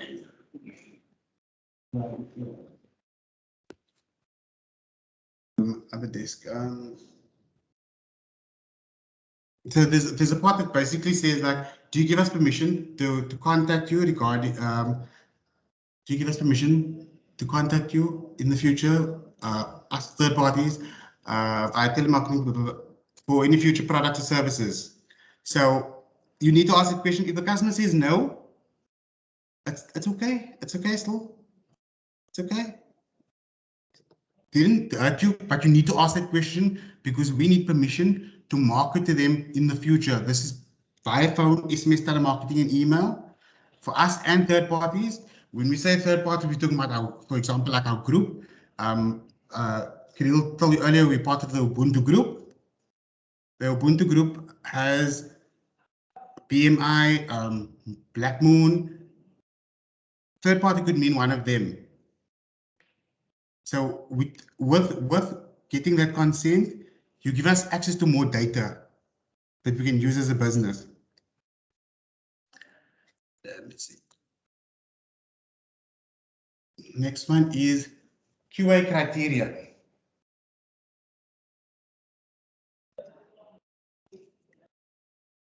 Quality assurance is a systematic process that ensures product and service excellence. A robust QA team examines the requirements, design, develop, and uphold quality standards, whereby increasing clients' confidence, company credibility, and the ability to thrive in a competitive environment. What that nicely says is, the call is being recorded and your call is being assessed, and that is how we rate our quality. By listening to that call, we will determine the quality. All the things that we said before, did you do all of those things? That is how we rate the call. There are currently 2 QAs. Like I said, Zipa and Tarai, and they go through that list and they will qualify or disqualify your lead based on that those metrics that they check in there. Always start calls in English unless client requests at the beginning. Like you just say hello, it's like big Afrikaans. That's the customer is asking you to do it, then you switch over. But every single call you start with English. Make sure you mention a benefit before asking the qualifying questions. The reason, or I can tell you one of the reasons for that is, so you made this, I just said I'm calling from King Price, and you said, the person said yes for a quote. Now, the thing is done, I push it through. On the other side, when it gets to King Price, the customer didn't know any of those things. They don't even know who actually called. When you mention benefits and things, then the customer showing interest, then that is how we ensure that conversion is happening on both sides. Because it's pointless, for example, like I said, King Price is our client. If I'm going to send King Price a lot of warm leads, but they cannot convert on that side, what is the reason that they cannot convert? They picked up that Virtusell didn't tell them exactly what it is that's happening, or why they're calling, or what. So you're spreading, you're giving knowledge to the customer. King Price, decreased premiums, you're putting it in the head.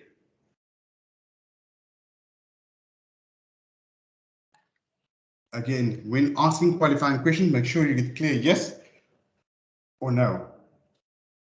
Sure, okay, I hear you. That is not a yes. So you say there, it's about 4 questions. I think it changes, like it changes. But in the beginning, you say this call is being recorded. When you do the qualifying questions, please note the call is being recorded. I'm going to ask you 4 questions now.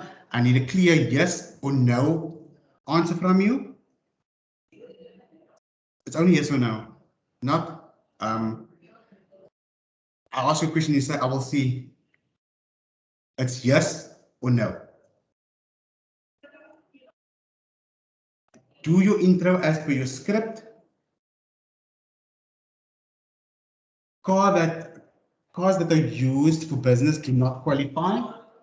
So guys, if it's business insurance, we don't assist with, currently we don't assist with that. We assist with private insurance, which is like for your own car and things, not for your business. If a client is part-time employed, they do not qualify. Cars above 30 years old do not qualify.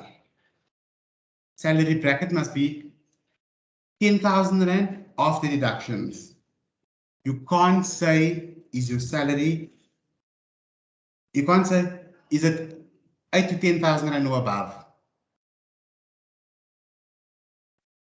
Stick to the script on that part and say it exactly like, because it's your sale that you worked hard for, that you were waiting for, is going to be disqualified because you didn't ask that question correctly. If a client is self-employed, ask if they met the minimum requirement consistently for the last 5 to 6 months. If more than 1 month income is below, they do not qualify. Again, the reason for that is we want to send our clients quality, not something that the customer is going to take and then next month they can't afford it and they drop off the book. We need to ensure that we send quality over to the clients.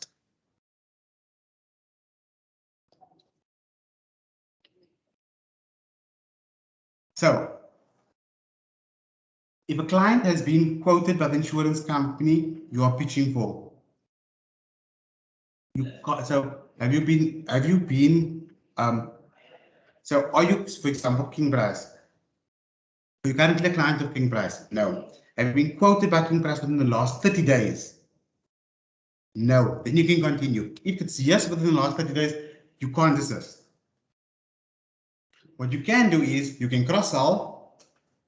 I know that this thing is saying here politely in the call, but you can cross-sell because the customers already has that product. You can offer, you can do Asopol, you can do Liberty, Capital Legacy. They just don't qualify for this product. If a client has an existing cover with insurance, you're pitching, again, like I said earlier, it's the same thing. Do not ever be rude or cheeky with a client and never hang up on a client. Guys, if a client swears at you, it's okay. I'm not saying it's the client, don't retaliate or don't aggravate the situation.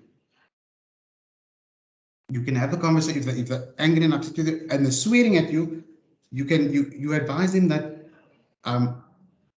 say like you're going to have to end the call if they're going to continue using the language. You need to say that. You can't just say, "Oh, you scored me, I'm going to drop the line." Everything is recorded. Like we said, everything is recorded. If that customer phones back because they heard Virtusell and we're going to listen to the call and you were rude on the call, who's in trouble?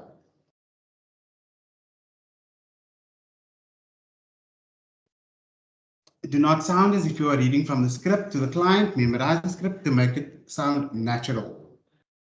Eventually, it will get there. In the beginning, it will sound scripted because it's normal to you're scared that you're going to miss something that you needed to say. Or in the beginning, it will sound like scripted, like you're going to read exactly everything. As you gain confidence with yourself and you make your first sale, that will start sounding more normal. It will turn into a conversation, and that conversation is going to lead you with more sales. Voicemails. You cannot listen to voicemails just to boost your talk time. So we've experienced this, and I'm not sure why it is done, because listening to a voicemail just to get your talk time up is not benefiting you. We're not paying you for that. We're paying for the sale. So drop the call and dial again. Dial for another.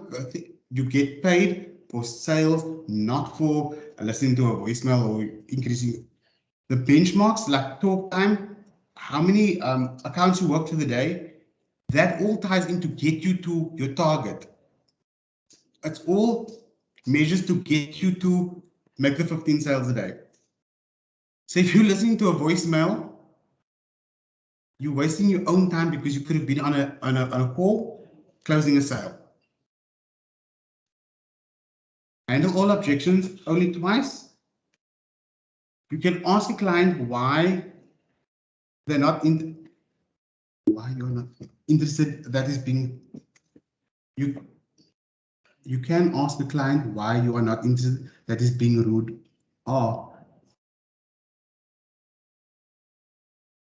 if the client's not interested, ask why it's not being rude. It's not being rude by asking, but you want to understand the reason behind them saying not interested, and that way you can then give them the solution to that problem. Maybe it's too expensive, you can go a cheaper route, a cheaper cross-sell. You know, if it's whatever, timing or So what that, guys, what that part is basically saying is probe. If the customer is saying, I'm not interested, they might say they're not interested because they don't have a car. You don't know yet. You're going to go click that thing there as not interested when you should have been clicking no vehicle. I know that you want to, if you can hear it, it sounds like there's going to be a no, then you just want to get off that call. But you're going to get that lead again if you didn't classify the thing, bro. If you didn't disposition the thing again, you're going to get that same lead again, maybe a month later. And then you're going to sit to the client with the same thing. So probe, ask questions. If the customer hangs up because of that, then so be it. They can't do anything. They can't do anything to you. It is not rude to ask, because when you ask and they give you an answer, you have something to work with to objection handle. If they say they're not interested, blanket, you can't respond to it unless you ask, why are you not interested?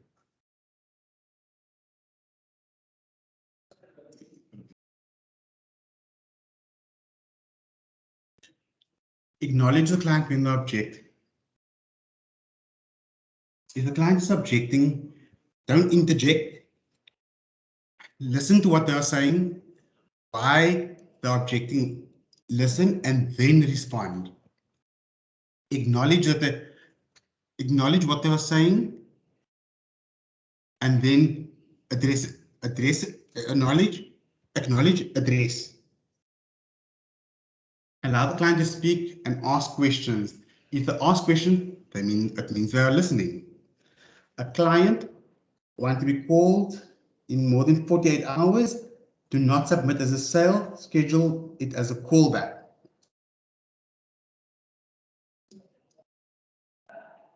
So what that is if I am making this, if I complete the sale now, and the client only wants to be called back, say on after 3 days, and not the, so in the pitch, you will see the king price. Our clients will contact the client within 24 to 48 hours.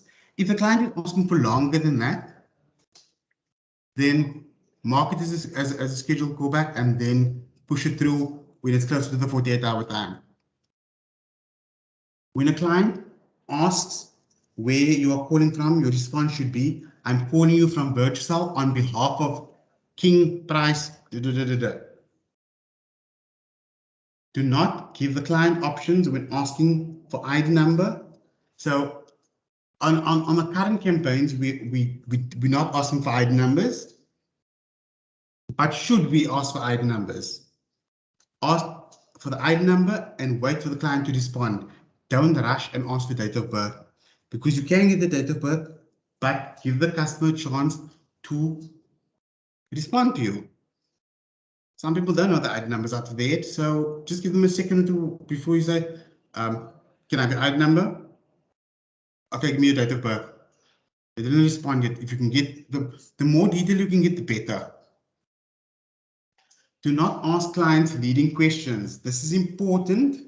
So remember in the QA, the previous slide that we checked the QA measurements, you can't ask leading questions like, you are a South African citizen with a green barcode ID. That is a leading question.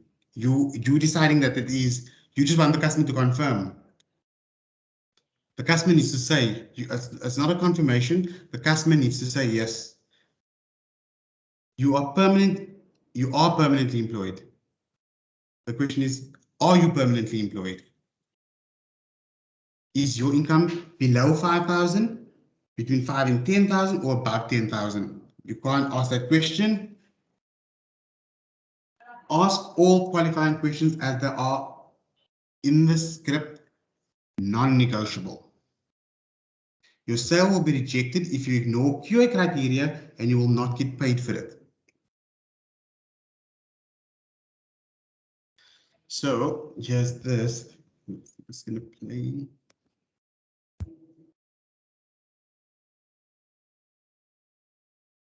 So we're going to listen to a call now. It is a capital legacy call. I want you to listen, hear what she does in the call, and we'll speak about it afterwards. Just see if it's in play. Can you hear that? Can you hear that? No. You can't hear it. Nope. Hello. Where is the... You didn't change anything, right? You didn't change it. I left it like that. Let me just go. Which one did you click? Device. So when you go sharing, share your content. So let's say stop sharing, share content. Oh yes, Yeah, sorry. here. Okay. There you go. Done.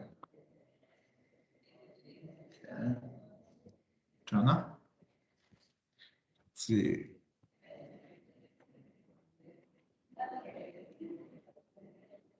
Yes. Can you hear?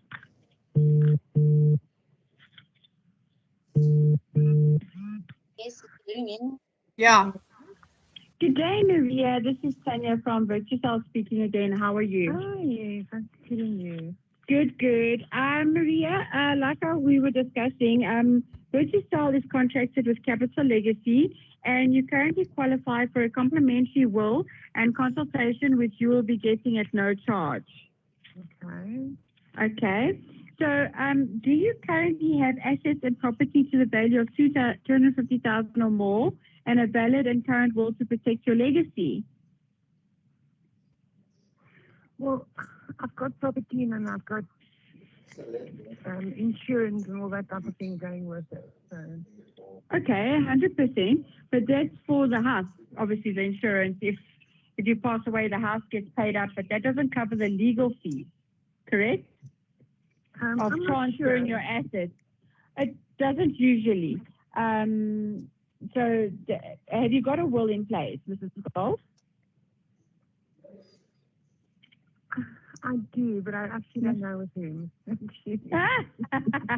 Okay, well, look, you're not taking the will from me, right? I'm just introducing you to Capital Legacy, and then they will get a hold of you via email. They will book a time that suits you, like we discussed, okay?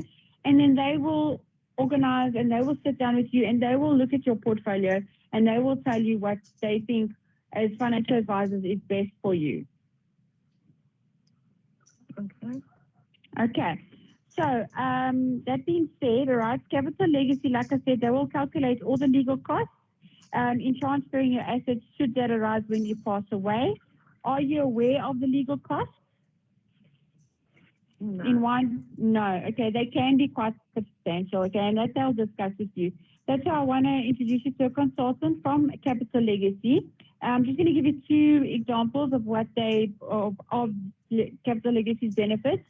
The average of 9 months, they take an average of 9 months to wind up an estate, as opposed to 2 to 5 years. I'm sure you've heard of so many people saying, it's taken 5 years for my father-in-law's estate to wind up. Okay? With Capital Legacy, it takes only 9 months because that's all they focus on. This is their focus, nothing else. Okay? Also, they have a policy which has an immediate cash benefit paid out to your beneficiary within 48 hours after receipt of the death certificate. That's just a few things that they have, okay? Now, for us to proceed, I just would like to inform you that all calls are recorded for quality purposes. For us to proceed, I need you to answer the following questions with a clear yes or no answer, okay? Okay. Is your individual or joint income more than 10,000 Rand a month? Yes. Are you between the ages of 30 and 60 years old? Yes. Are you currently a client of Capital Legacy? No. After hearing what Capital Legacy has to offer, would you consider taking the cover? Yes. Okay, great. So you do qualify.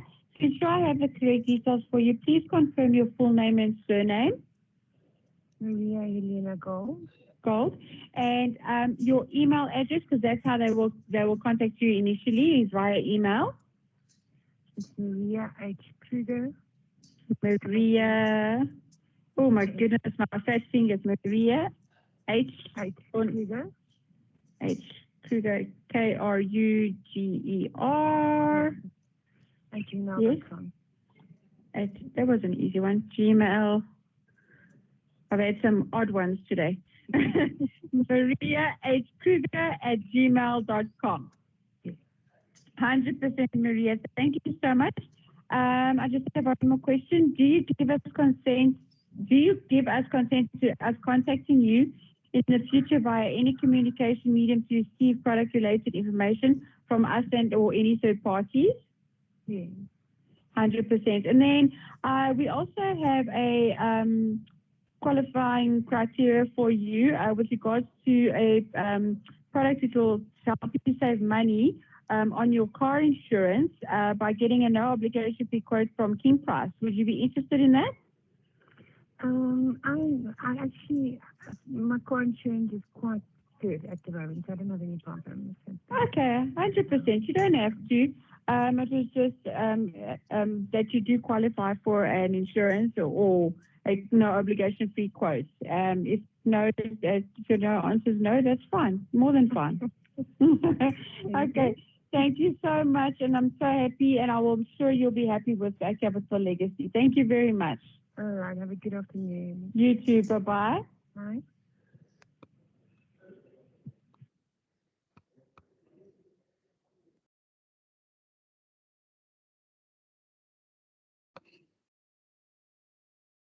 Okay, so you guys heard that?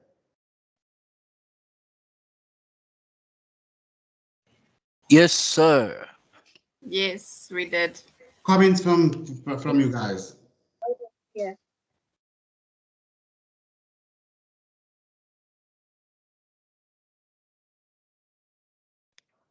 Anyone?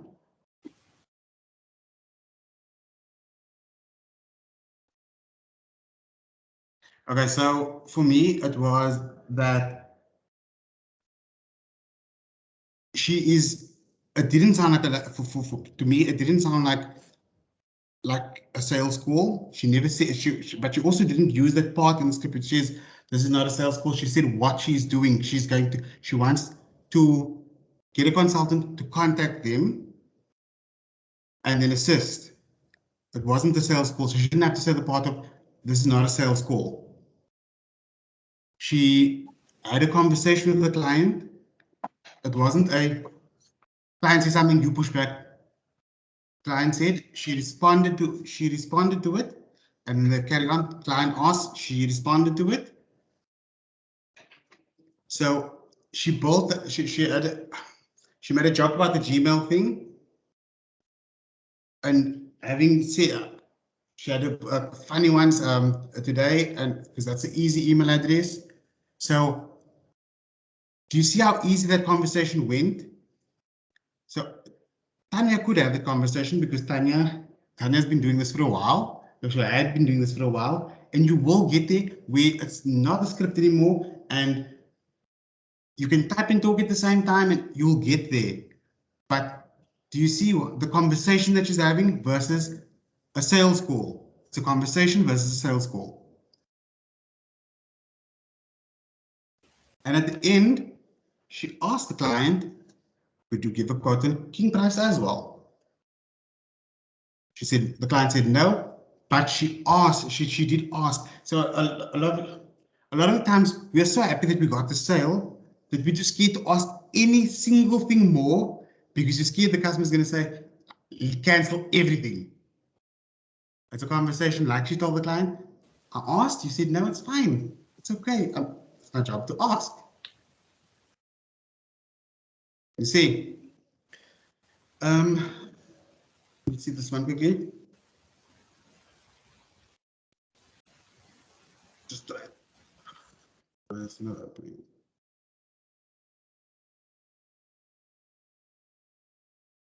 Give me 1 second.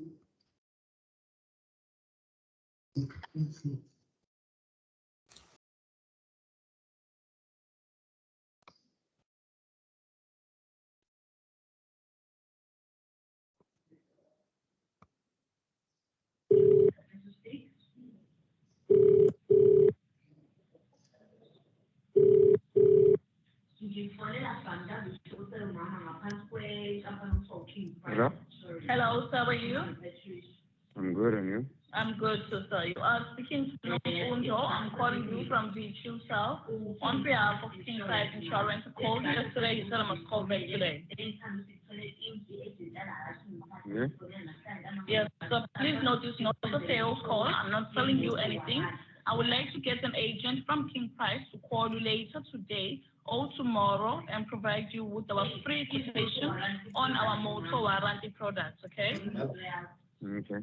So King Price will give you protection from as little as 99 rand a month, depending on the value of your car. Also, if your car is also subject to warranty, they're going to ensure that the car parts that stay in your car are either repaired or replaced, okay? Okay. So I would like to ask you a few qualifying questions. So, sir, are you a client of King Price or have you received our quotation in the last 30 days? No. No. What is the mileage of your car? 153. All right. So does your car have a full service history? Yes. All right. So if you're happy with the quotes that King Price will offer to you, would you consider signing up with them? Yes. All right. So can I add your details so we can contact you in future for our future products or related marketing information from us and third parties? Yes. All right, sir.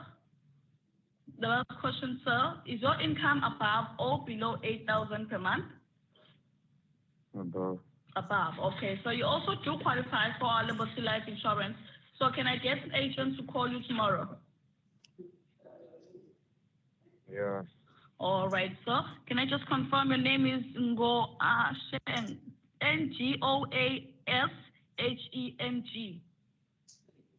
Yes. All right, sir. Please note this call is recorded for quality and security reasons. Thank you so much for your time. A consultant from King Price will contact you shortly. Thank you, man. Thank you. Okay, so that one was there was two sales on one call, being King Price and King Price and Liberty. She sold both on the same call. She asked the question, the customer said yes. If the customer said no, she wouldn't have pushed further because she already has one.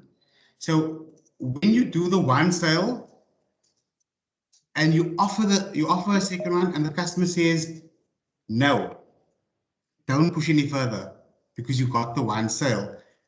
If it was in the beginning and there was no sale at all, then you could push and fight and try to convince the customer, but you already have a sale. You don't want to aggravate the customer now, and the customer says cancel everything. You just ask the question. So as you can see now, if we listen to the calls, and it's less than 3 minutes. Both the calls is less than 3 minutes. She made two sales in less than 3 minutes. Do you now understand why the target is 350 calls with a 3.5 hour talk time? Because the sales call is 4 minutes, less than 3 minutes. So it's very attainable. If a sales call is taking you under 3 minutes, then a non-sales call is going to take you less time because you're giving less information, you're asking less questions. Is this thing sharing the right screen again?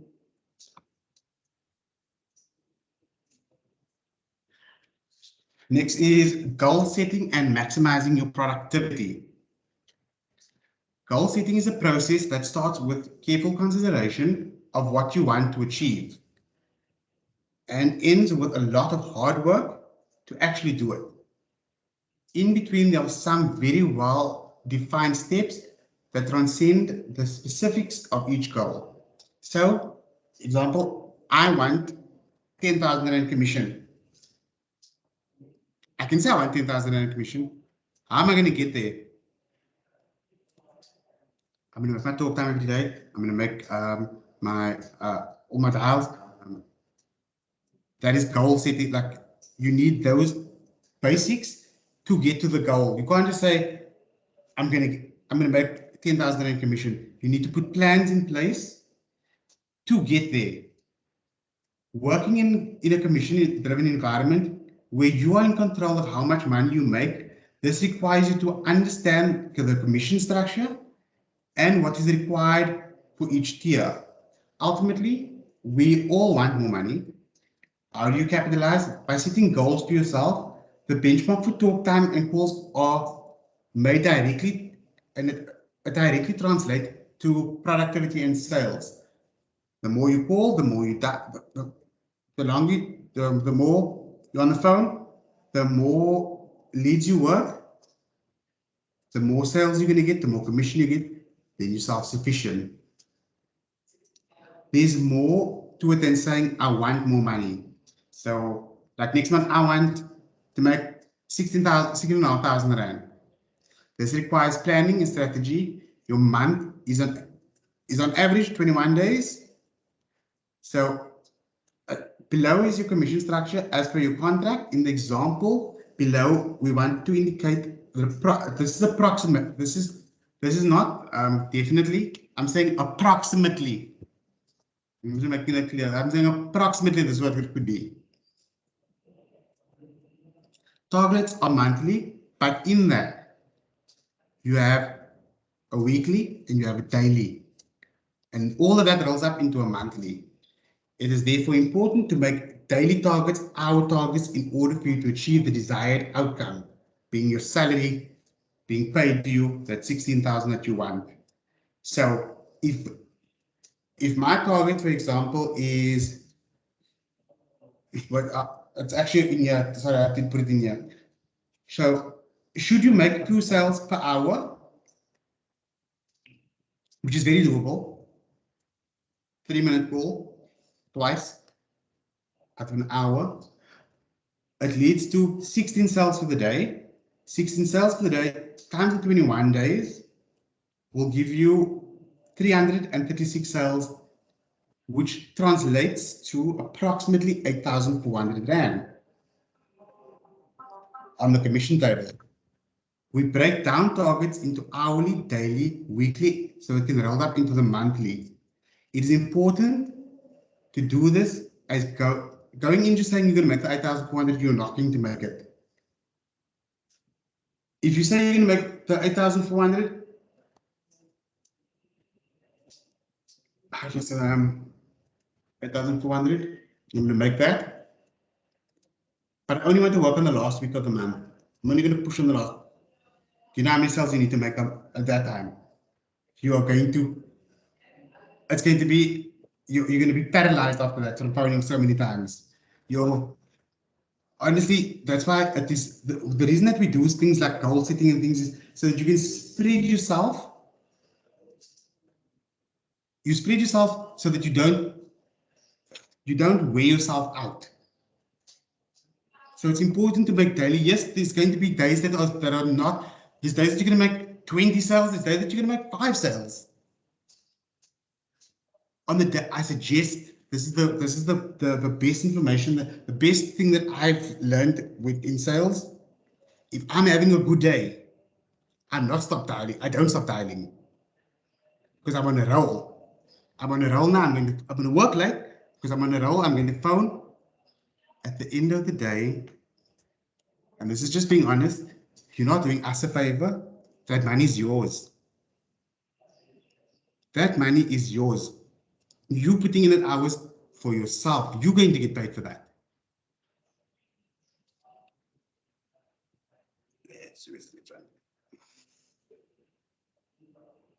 So there's the qualified leads remuneration structure. Between 50 and 199 gives you 10 Rand a sale, which gives you 1,500 Rand.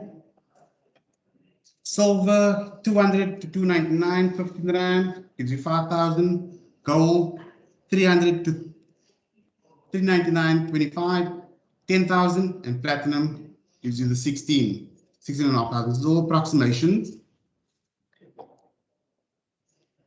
Guys, this is attainable. This is reachable. This is that previous example that I worked out, the 2 sales per hour. I would have put you on 336, which should have put you in the gold bracket there. So your benchmark is already putting you on gold. Just meeting your benchmark is putting you on gold. Just mention that the finer details of this and to discuss with each community. So with this commission structure and things, like I said, it's approximations, but you need to sit with your line manager and they will discuss your commission structure in more detail with you. When you do your goal setting and things, then you can have this conversation with them and plan out what you want for that month. I suggest you do that with your team leader. You plan out that this month, guy, the thing is to be realistic. Be realistic. If it's your first month, say like you can make 5,000. If it's more than that, great. If not, then work. Don't set yourself up for disappointment. You're still learning. That's normal. New people on average earns how much the first few months? For real? Average new people. It ranges. Some guys will make 5 grand, some guys will make 10, but it's the depends on how quickly they can get to doing 15 plus a day.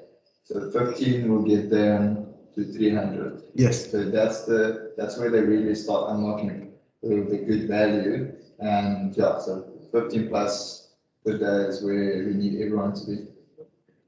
So, guys, so let me ask this. Because to me, you've heard the sales call, you've heard how the call went. Your target's 15 sales for the day. You're making 350 calls for the day. Is this attainable?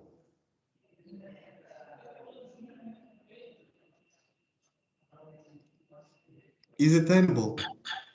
Definitely. Yes. No doubt. Yeah, it is really True. attainable. It is really attainable. Very true. Your pitches and things at the beginning. I know Dylan helped me and Tanya helped me with pitches and things. Your pitch is going to be scripted in the beginning, but as you get used to it, you're going to switch over between king, price, asset like it's nothing. You just have to get comfortable with the product. And again, this is for your benefit. Find out more about insurance. If you don't know the insurance industry, find out more. Go to Asapol's website. Go read what Asapol's about. If the customer says something, you can say, oh yes, but Asapol, there's benefits and things where the name, it might be something like, for example, say you pass on, and I'm not saying this is a benefit, I'm using it as an example. If you pass on that you get 2,000 rand groceries plus the money, it might not be in the what we have, but you went to go and check, and that is what the policy covers. We mentioned the basics of what we mentioned the basics to get the customer to be called back by Asapol, and then Asapol will take it further and give them all that information of this, you'll be covered for this double accident. But you still need to know, because you are going to sit there with only our benefits, only the benefits that we gave you, and you're going to run out of benefits, and then you're going to not make the sale, because what else are you going to say now after the customer? After you everything.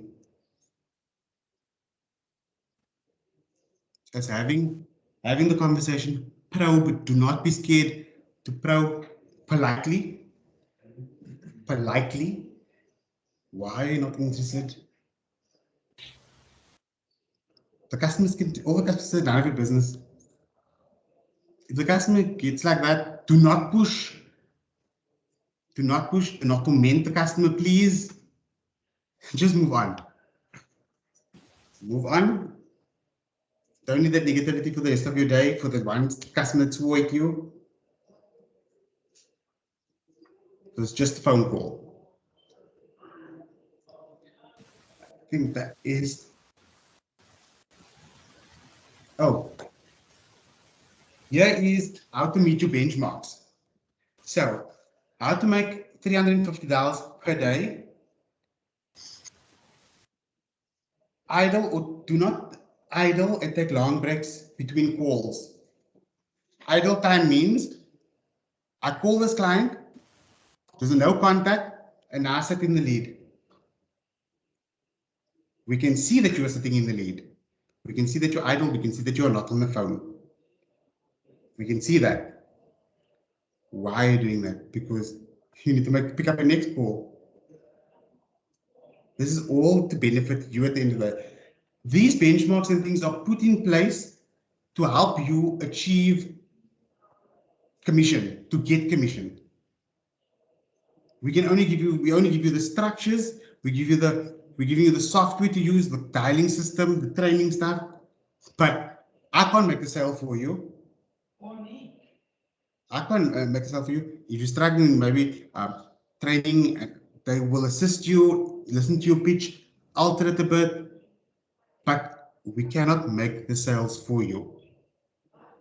You're going to get days where you have so many no contacts or so many, just that day, everything went to voicemail. Tomorrow's different. Tomorrow's different. And I promise you, there's days where you have the crappiest day ever, and out of the blue, that sale just pops up. Do not change your attitude because it's 3 o'clock and I didn't make a sale yet. And the customer is going to hear you are irritated and desperate. You have that same conversation with him. And this conversation, lead warming and lead warming is kind of a a dual responsibility thing. Being sales, it's a kind of sale, but it's also customer service because you're having a conversation, you're not pushing heavily. You're having a conversation with the client. Customer service, you're being friendly, I'm not pushing you. Remember, this is not a sales call. So, be quick and measure on every hour that you are making 45 calls per hour to stay on track. $350 should give you 150 to 175 actual clients that you will have the opportunity to pitch to. You have to convert at least 10% of those, get into qualified, which is 15 to 18 sales. Always aim slightly higher in case some of your sales get rejected by QA or if you have a slow day. Because today was amazing, I made 20. Tomorrow I make 5. Not because I was lazy, it wasn't my day today. I tried everything out, put my best attitude and you're going to have that day. So always push yourself to do the most on whatever day it is, make the most out of it, because tomorrow is it's not guaranteed that you're going to make the same. Capitalize on it. And then you can see there on this, and your team leaders will have this view of, like I said, the sales from, so 9 o'clock to 5 o'clock, 2 sales every hour, gives you 16 sales for the day. Then on the other side there,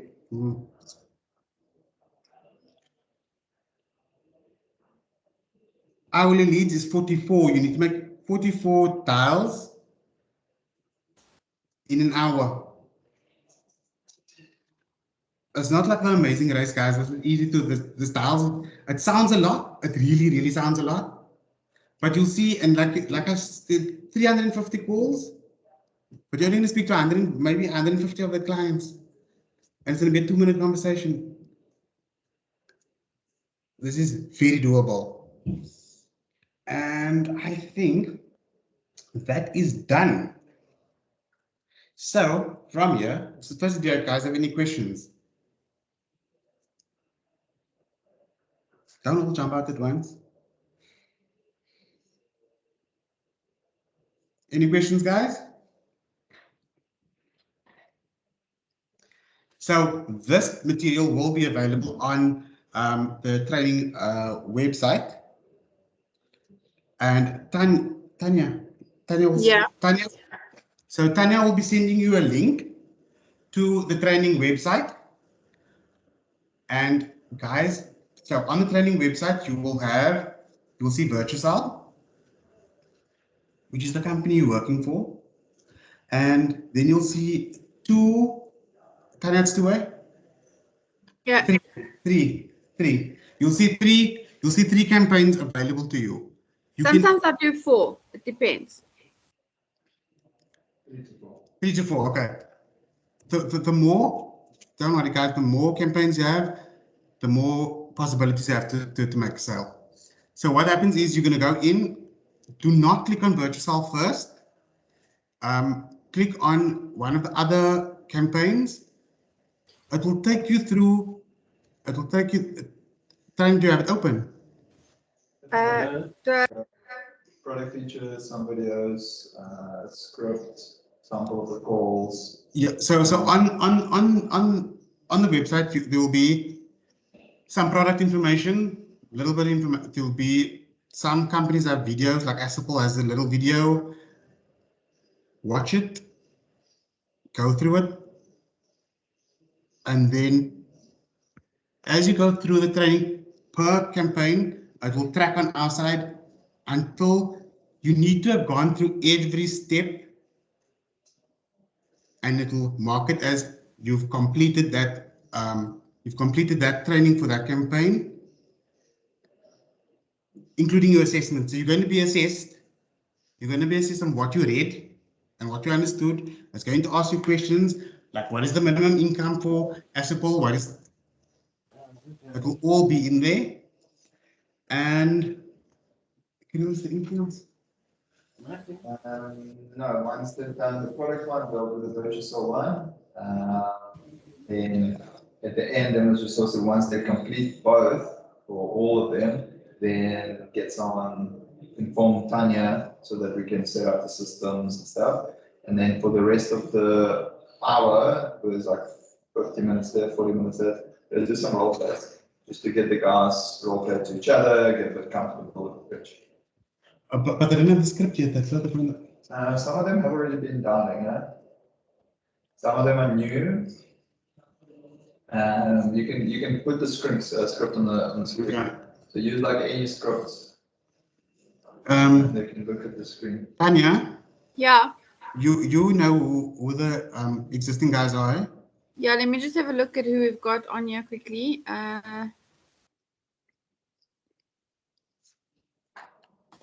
Okay, so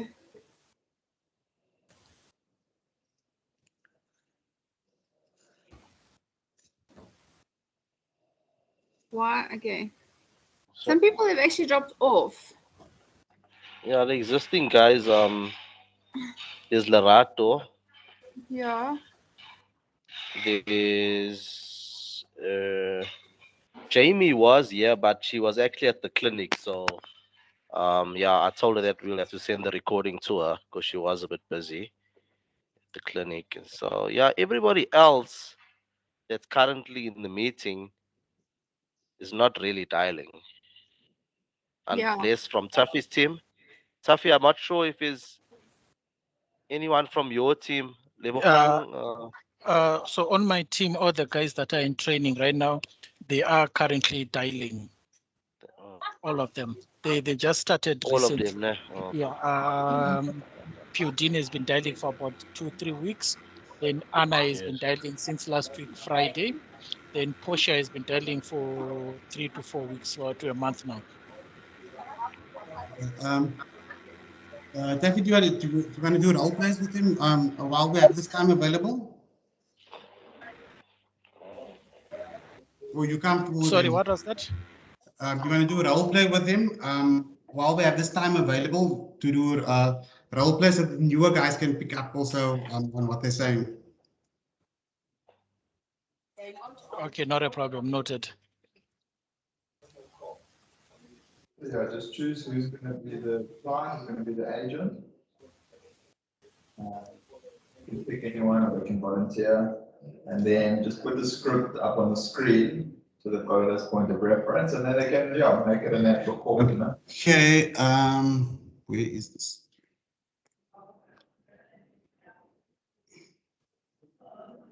I don't have everything open. I'm just open something quickly.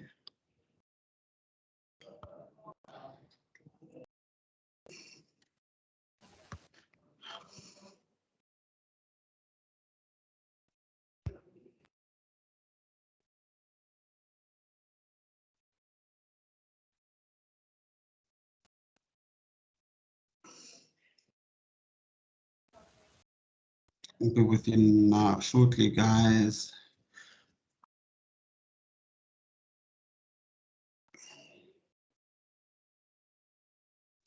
Let me share this with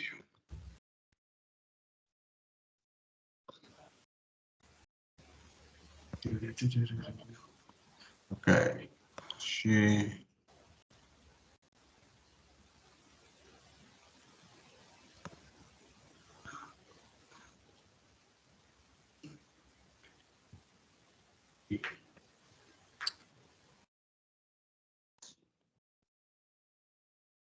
Okay, who's going to be the client and who's going to be the agent?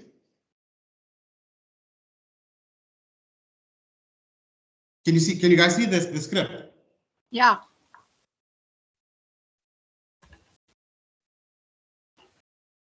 Taffy, can you choose two people to participate with? Yes, we can. Sorry, what is that? Two of you guys to one to be an agent, one to be the client.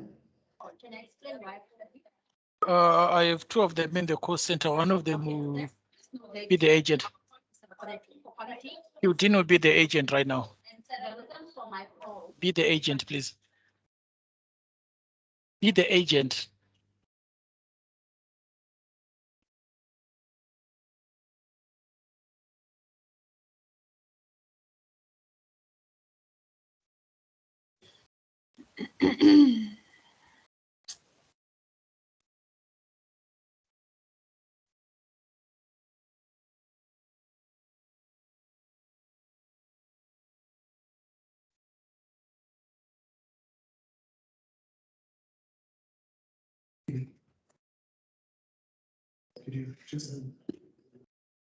We go? Do it.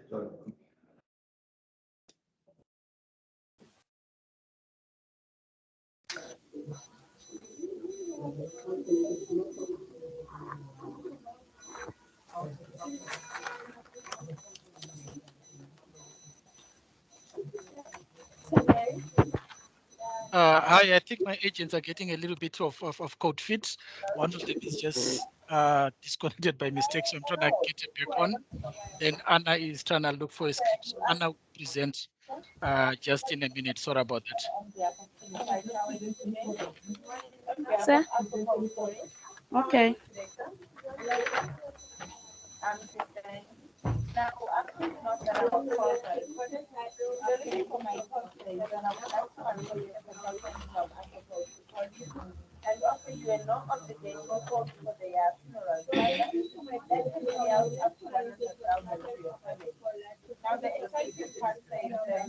I'm presenting to.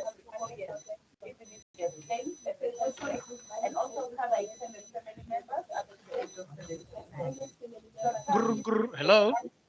Good day, sir. Yes. Sir, you're speaking to Anna, and I'm calling you from Virtusell on behalf of King Price Insurance. I hope you're well today. I'm good, and you? I'm good, sir. Thanks for asking. Sir, the reason I'm calling you, I would like to arrange for a consultant from King Price to call you and give you a free quotation to their car Oh, insurance. wait. Is this about the car insurance? Yes. But I'm already covered with car insurance, eh? That's great that you're covered, sir. It shows that you're well organized. So we do not want you to replace the cover that we have. We're giving you an opportunity to see what the other competitors are offering, and you can make a well-informed financial decision. So, Okay. sir, Yes, as a King Price is the only insurer that offers insurance which decreases monthly in line with the depreciation value of your car. So, sir, to hear from you, can I get a consultant from King Price to call you and they will give you a free quotation? Yeah, sure. Why not? Okay, so please confirm your name and surname. Taffy Max. Okay, are you the client of King Price or have you got quoted in the last 30 days by King Price? King Price quoted me about 20 days ago. Okay, so unfortunately, sir, you don't qualify because you've been quoted by King Price. Okay, thank you. Bye. Bye.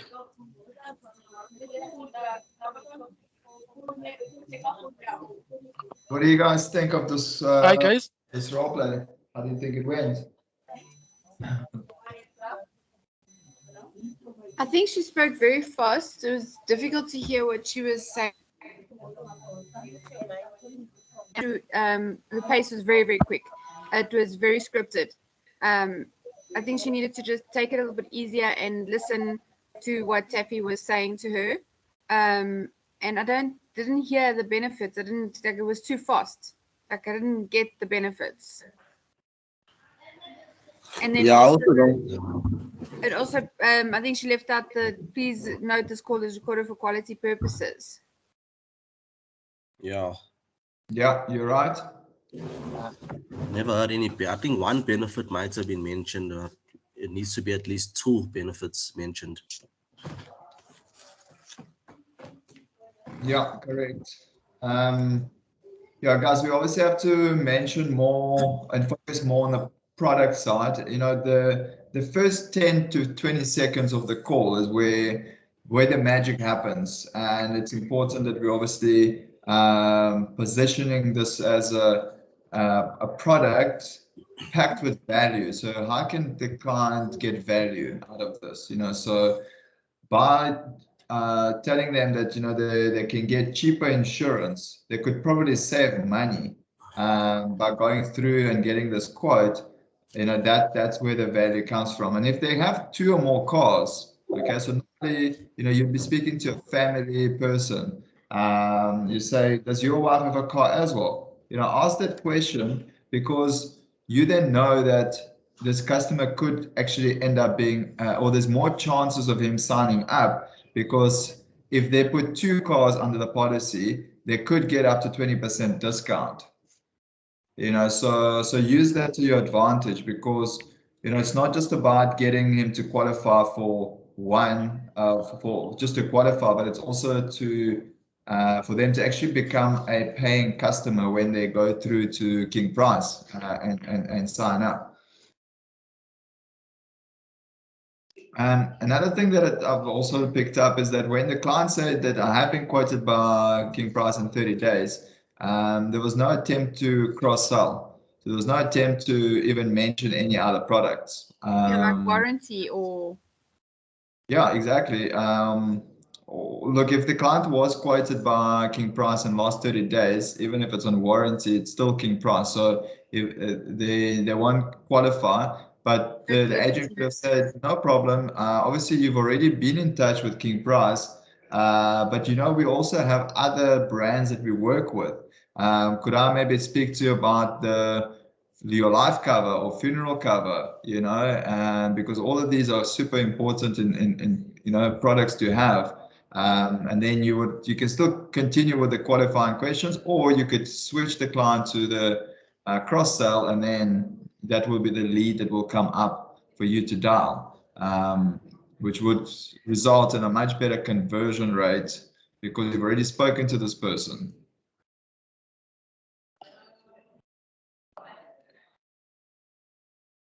Also totally agree.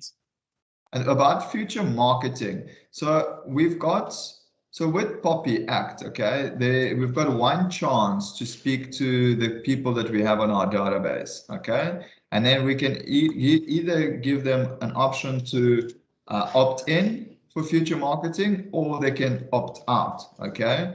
That's the law. So with the size of the database, okay? We want to make sure that this database can last a long time. So what you need to do is on every time you speak to someone, you guys have to ask the future opt-in marketing question.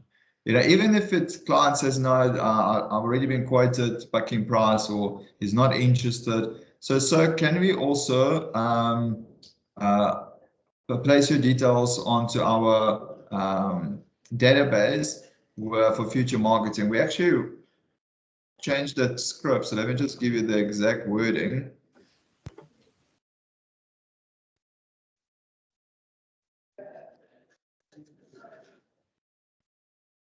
So in your new script, this is the way it's been simplified. So do you give us or third parties permission to contact you regarding products or services that may interest you in the future?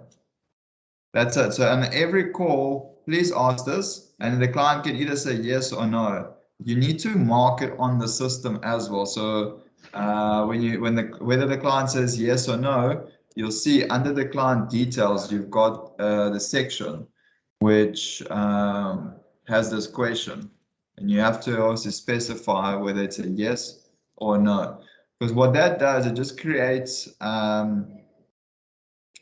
more leads for the future, so that we have more customers that we can actually contact, and you can generate business out of those customers. If you don't ask those questions, eventually we're going to run out of a database, and look, we'll make a plan, but the longer the database can last, the better, and the more customers we can create that we can engage with in the future, the better. So please do, guys. Yeah, over to you. Can we ask for referrals and add them on the add referral? So no, Tanya, not at this point, because remember, like the thing is with referrals is that the person that we're getting the number for has not given us permission to contact, and so if I, let's say, speak to Tanya and Tanya says, cool, yeah, phone this guy, he might also be interested. You could also give me an incorrect number, or maybe we might capture it incorrectly. So now we're phoning a person out of the blue that we haven't had on our database before, and we're saying that, oh no, we got your number from Tanya, which isn't, it's not allowed, or as the way Poppy is currently prescribed. Okay. So yeah, short answer is no referrals, but you definitely should be doing cross sales and asking clients for future marketing consent. That's something we have to do. Okay.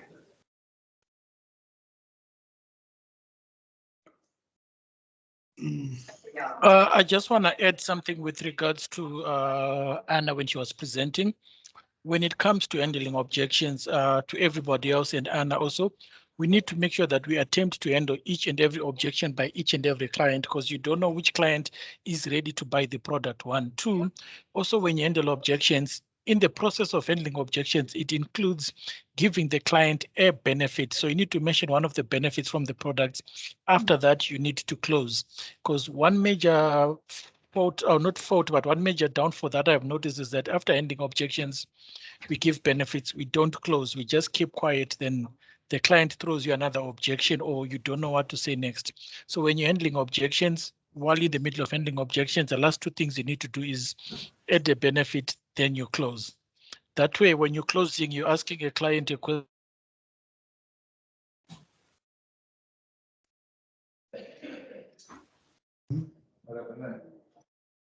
It's frozen. Hello? You're back? Can you guys hear me? Yeah. Oh, okay, cool. So I was saying when you're handling objections, the last 2 things you need to do is give a benefit and close. When you close, you're just asking a question. So say, can you carry on? So how does that sound, sir? From that feedback, then you carry on with your presentation, because you'd have basically just put everything into the client's hands so that the client can answer you. Then you're in control of your call.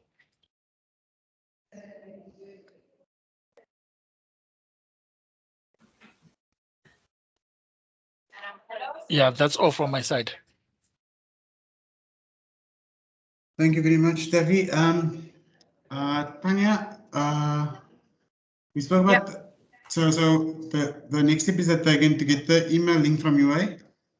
Yes, those that haven't, because obviously there are people on here who already are dialing, and then there's those that don't are going to get the email link from me. Yes, the training link. Yeah. Cool. That concludes training for today. Tanya, I think I'll speak to you later. Fine, I'll speak to you later. Okay. Or I can Guys, stay on the, I can stay on here, you know, and then we can chat like that. Okay. Okay. Guys, any questions? No questions? Hello. Hi. Hi, Portia. I can hear you. Yes. I would like to know what about this client? Like when I call the number, it would give a name of the husband, but I will find the wife. Then the wife would say, my husband is not around. He's at work or something. Can I give you his numbers so that you can call on his cell phone numbers? What do I do about those clients? Referral. So I was out of those. I took it's a no sale. You can't create a referral from there. Okay. It's not a referral. The system. Hello. So Senna, you're calling to speak to Mr. Jacobs, but Mrs. Jacobs answers the phone. Yes. And she says, my husband, because the system currently doesn't allow for you to make a dial with other than the number that you have on the database. So there's no way that you can call him. So either you can ask this, what time would he be with her? Okay. Or it's just a no sale, or they didn't qualify. All right. Thank you. No problem. Thank you very much, guys. Happy dialing.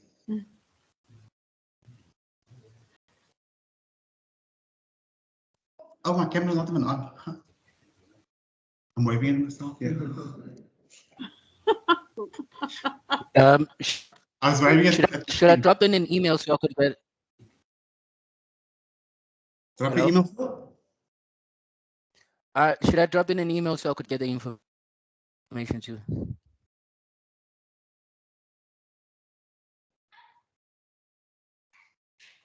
Tanya? Sorry, I didn't hear that. About what email? What? Can I drop an email so I could get the information too, like what we've discussed today? Because I haven't dialed yet, but I've done the training and so forth. Oh, it's a set. So you did the online training. Yeah, I did the online training. So now I was actually doing the second training. We did role play as well, didn't we? Yeah, we did role play.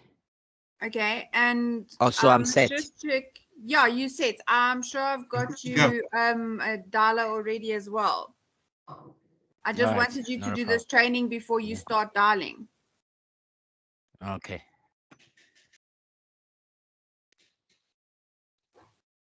I just maybe mentioned in the first few days, like they need to communicate and, you know, if they struggle with anything, they just ask questions to the team leader.